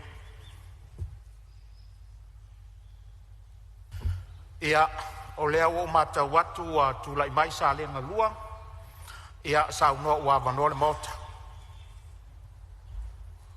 Aftai lau fionga i whangtalai mo le avanoa. O te le toe wharoina le awharoroa. E o te toi sopo ia le sami uraura. O lea wa uma o na papai la lango, pa ia o sa ma whai ngā o Samoa. Pa ia whale maro, pa ia whale atunu. E manatu le sui o salenga, o le aleto e o iai se tautalanga. O e pa'apu'upu o ale tautalanga, o fia whasauina o taimi. A te lena sina 5 minuti. E sei mua o isi o tu mano. Ia ia sale ngalua. Ia ima live toloai ma mai boriai. Fio ai inga Samuel oi. Fio ai inga salilo mayava. Fio mapu. Alana tai li pare se fulu le atongia. Male mamalu le ala taua. Pa ia fofonga i sabai. Le malayo tu mua. A fio ai la fionga di sao yama tautia. Ha fio le tofa. A fio le matua. Maisi le a fio mapu. Pui le putarainga ya oro masela. Male mamalu di tau polori. Balai, i vai pua masil malei. E fio ai Samuel oi. Fio ai la mauta. Ora pui tongia masau tuai. Male mamalu o le tumalo. Paia lea o lo tumano sale ngalua. Ai o tele yo se tala i lo tumalo. E mua no mamori le nganga whaftai. I le satu lai mai. I le tau aveina o lo mato i tumalo tau sanga mua vai. Le tō whāia oro whiti wa ai. E le titi lona sao tāua e le tūmalo. Wa tau ma mawha fo i ma whainu. Wa mali e fo i lana tautua. Ai ona paulava o whilinga le atua. Wa au mai le nei vai tau. Ia whaia iau ma ave fua o sale ngalua. Pa wale la ngona le whanoa noanga i sui. Ia pe wa fai ma me aura ia tiao. Mai ia pot. Ia o le nganga na. Ui o lea toe whafo ia oro le nahupu. E le oa usi ia pot. Spaya si o tumalo. Wale ma fai e upu. Male langona na wha matala le malie. Ai maisi o lo tau whaia ea. Watula iai le tangata whatawa. O lau tau pule lea. O lau tau pule lea ma lo tau whaia ea. Mo moli atu le nganga whaftai. La o tau tapua inga, ma lo tau tatalo. O le a manui ai se wha moe ma se vai vai. O wainga Nyusila, maso se tapa le lalolangi, ia mai se foi nisi o le matonu, sa mai de sao a warfa moe, ia sa tua lasi wha manianga le tua, i lo o tau wanga le lei, ma lo tau warofa tulai. E popua se langona, i talafa tau le tupe, na simbea ai titi leo te fiesta watu. Lau songa le minsta o soifua mano loina. Na se fale oti ai lo tumalo. Wale wa mamao tele tua sivi. A malanga mai le mariu. Ia na saul mariu ele manong. Whanoa noanga ia. E watu ai se tarasanga tala le tupe. Na se matou fale oti ia. Al tulanga mal famo e mo sale ngalua. Ia walango lango ina tale tupe soifua. Malo whaftai sa unua maamalama. I lau o fionga al min stalang lango le mtanga luenga sota inga mfamtalanga teknolosi sa lenga. Alo whaftai lo tapua i mai le tu malo. Tu sai o lo walawina. Ia e whamanu ia tulu no foa tu sa o lo walawina le nei 5 tausanga. Ia, olo matala lava le avanoa, na whatu lei tu o le maota, pe se fia saunoa.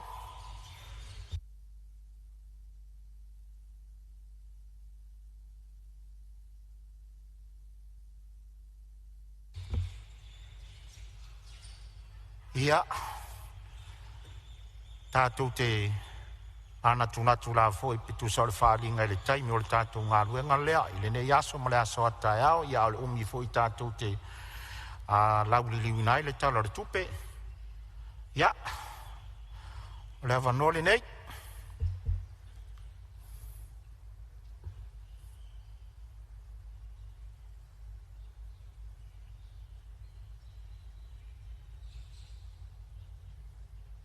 E mana tuatu pe ua au tasi fina ngaloli. E mana i o le tala tupe pe o fatu tu ngatal mot.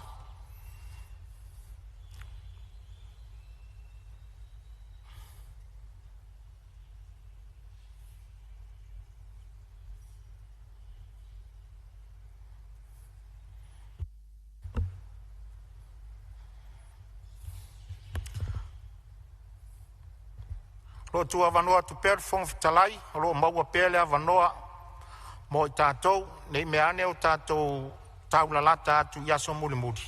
Ia ai avea mawaenga tātou te soli ai le umi o le whataunuina o le o whaavlave matu ia, ma mawhatu o lo tātou ia, ia lo maua lava le a vanoa le taimili nei, nisi o suis fono e fia sau noa, o lo tāpua e mai o tau tu malo, ia e tusa o tātou tiu te tau ave. I le tala no ino le tala le tupe nei.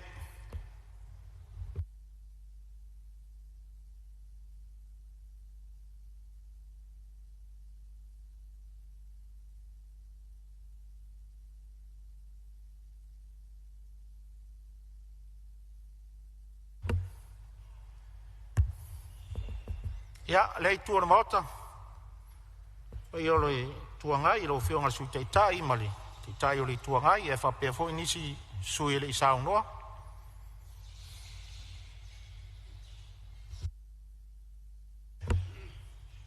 tu dai mai lo fionga le te tai o le tuangai so nia tilia tua le ua tirat ko ruma ko ruola ku afai ku ka ko malo lo ie fel ka ko lunch.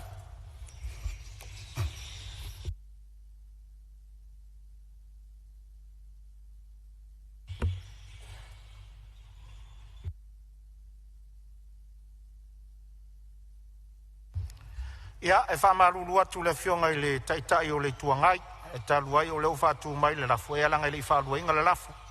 O le atu pe le avanoa le whongfitalai, pe lava ona whautu atu.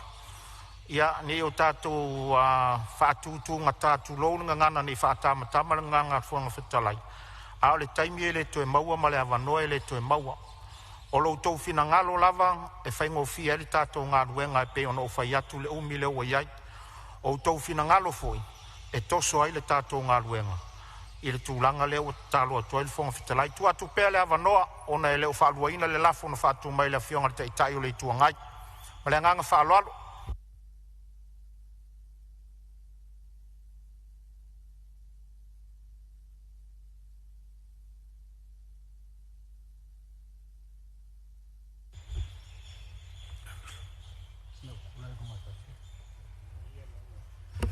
Ia, o lea ua mau atu, o lea ua tūlai mai a le sui o saanganga toru. O le minsta langolango le mtanga luenga o whamasnonga, mtūlanga tau whamasnonga, ia sauno ia ua avanoa le maota, lau fiong. Whawhkai aku i lau a fionga le whonga whakalai mo lo ua vangoa. Ia, le pai ae oro, kako i kumalo saangang koru, ia kapuai maia, ma le manguia. La vea lo whakau waa e wha leo inga so kouwhinga ngalu. A wā upu whai oro kako malo ni e asu. Manguia lau kapua inga. Magako leo wa mai e onga kaia sei a lau kua ma whakakia i le kaumua. A wā se vi inga o le kua. Ma le whangongo mangu i le nganga o le kua. A wā o ia ngā ke whakongkong wholau. I le kako wholau ngā kau a makaru ngei pai inga longa sifuruma le valu o le Palemene o Samoa. O ke mangaku ngei kai au, o lo kouso i fua ma lo uwola. O le kai o losi e whaanganga. Ai whaako e koe i le langi. A wā o lea kua ngā ke kokofi i kākou. O lea kua fōi ngā ke wha au penga inga i kākou i longa manga. Pe o ngā whekalai mai o lea nganga o lea kua i a selu pāpelu e au wala mai pelu wheka o Sakaria. Whai mai selu pāpelu. E leo le fika e leo le malos. A lo ua nganga ua whekalai mai ai ova. Ao la fo le fai salamu.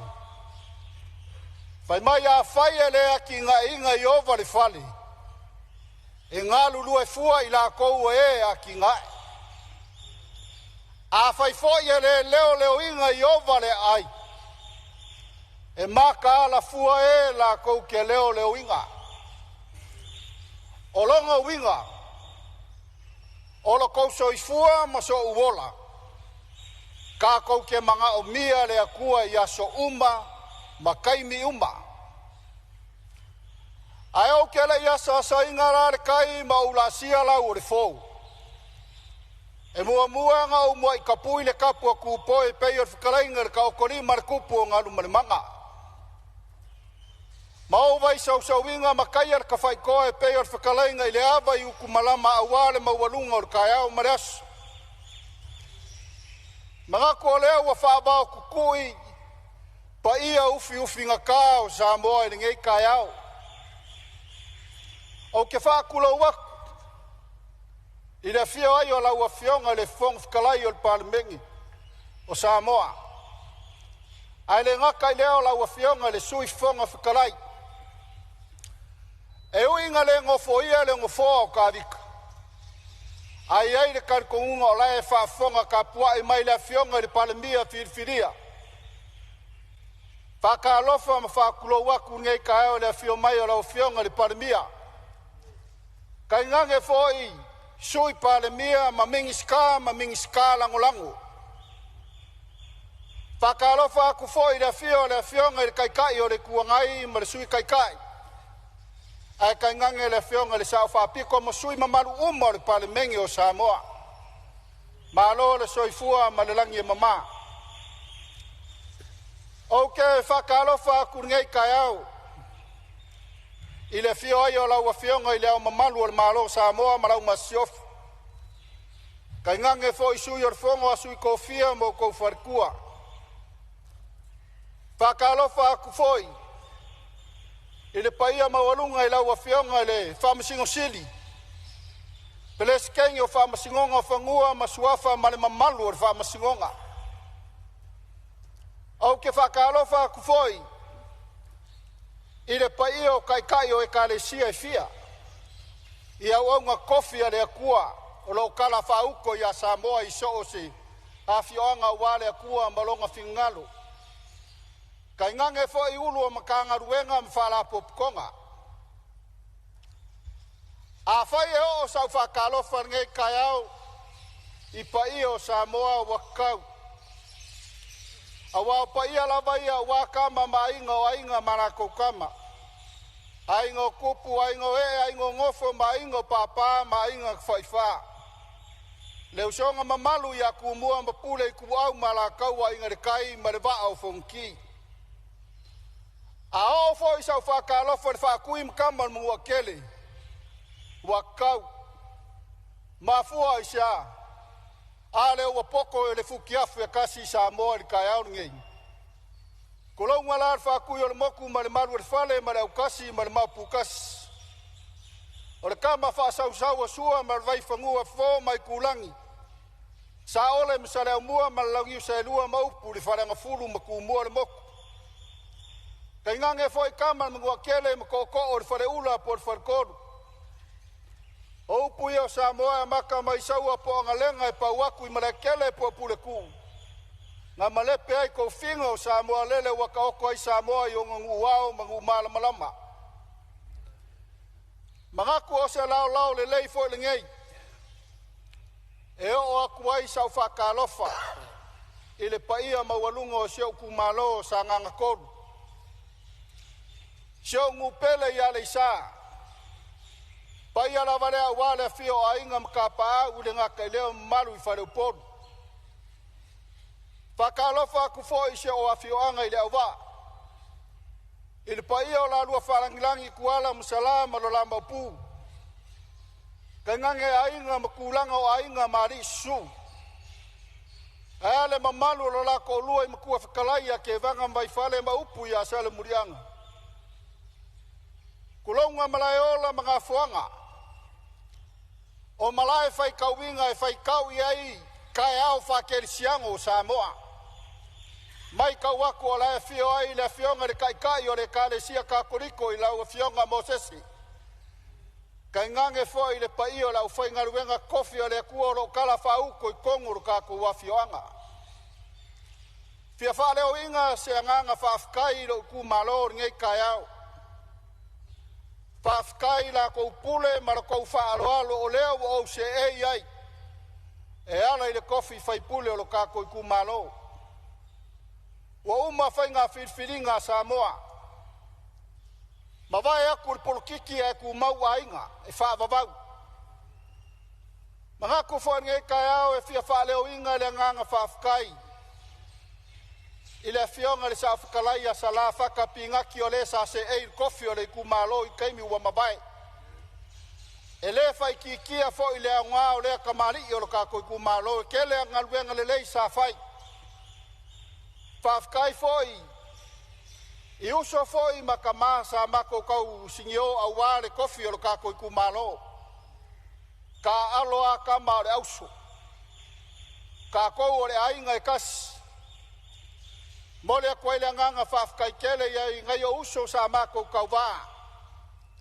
Iai karikongunga o lea ka kou ke sa ili malo.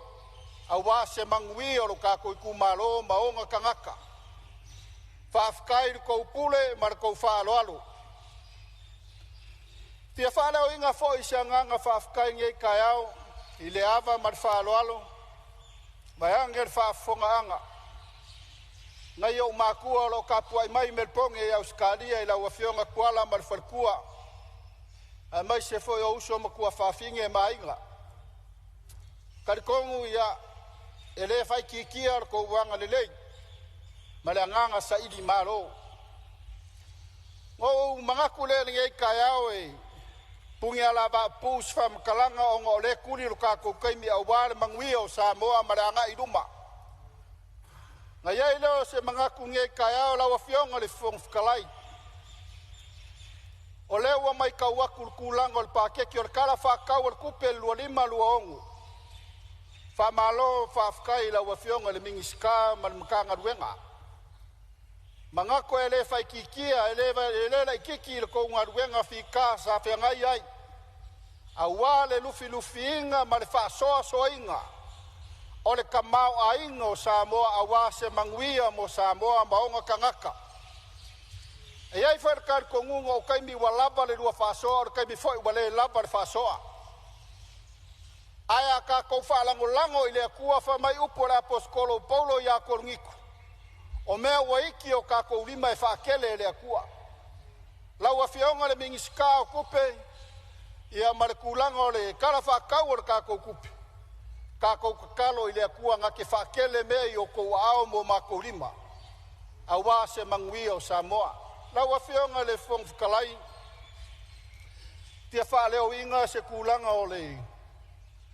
I lau a whionga e ala ku le whionga i le mingisika o ngaruenga kele o ka kou malo. O le kulanga o awala o si o ngu ia le isa. Ia masalo o lewa mawai aku le whionga le whaipule. Kulou le whionga le sa whikalai a sala.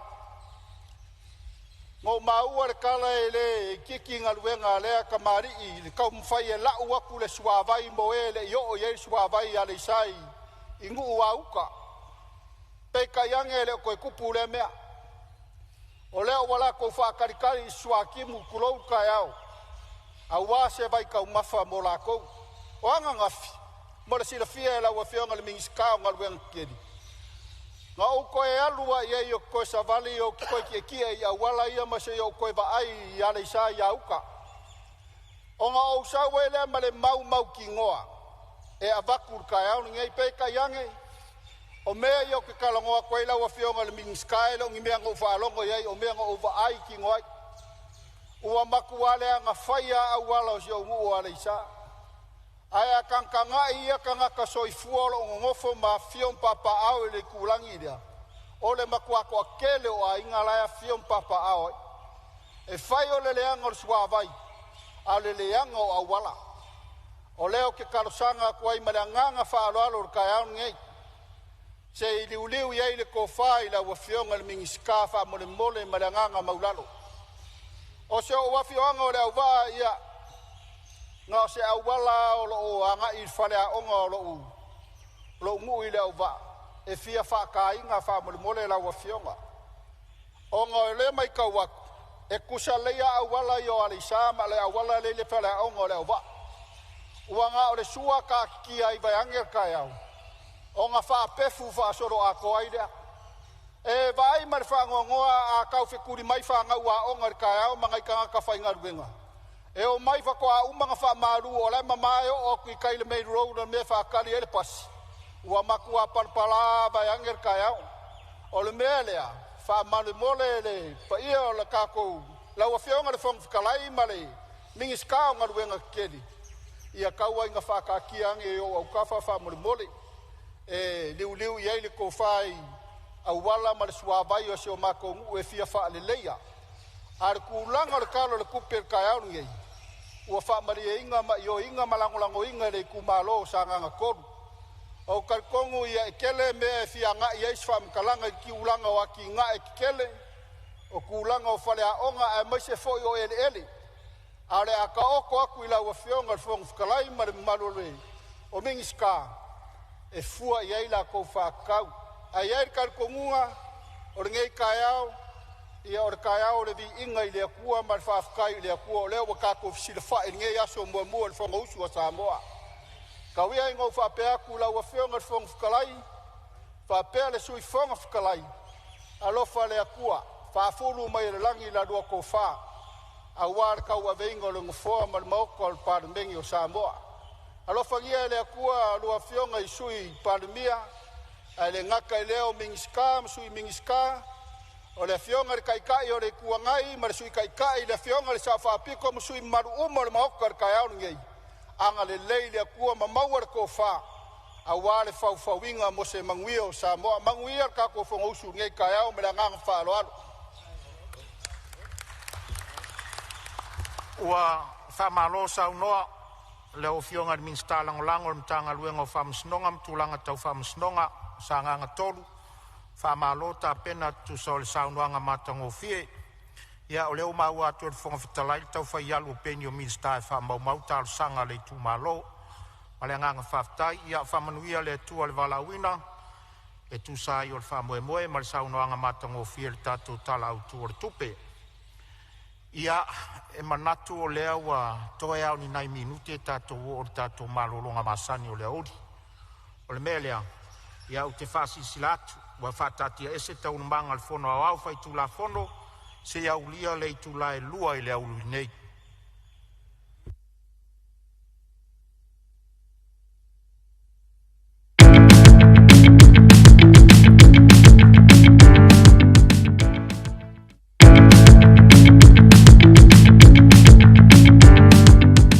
O e mo biele fiso soani ni la wina wa utampo ni au mea whale se no whanga fōna e whamautu iai.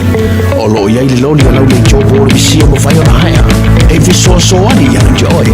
E le ngata o le sefe mai iai o mea whale ma uta mai le timu. A o le vela mare ase fōi o le la. O lo iai fōi le lifi, mo le lifi na uta ma mea whale ma mawa.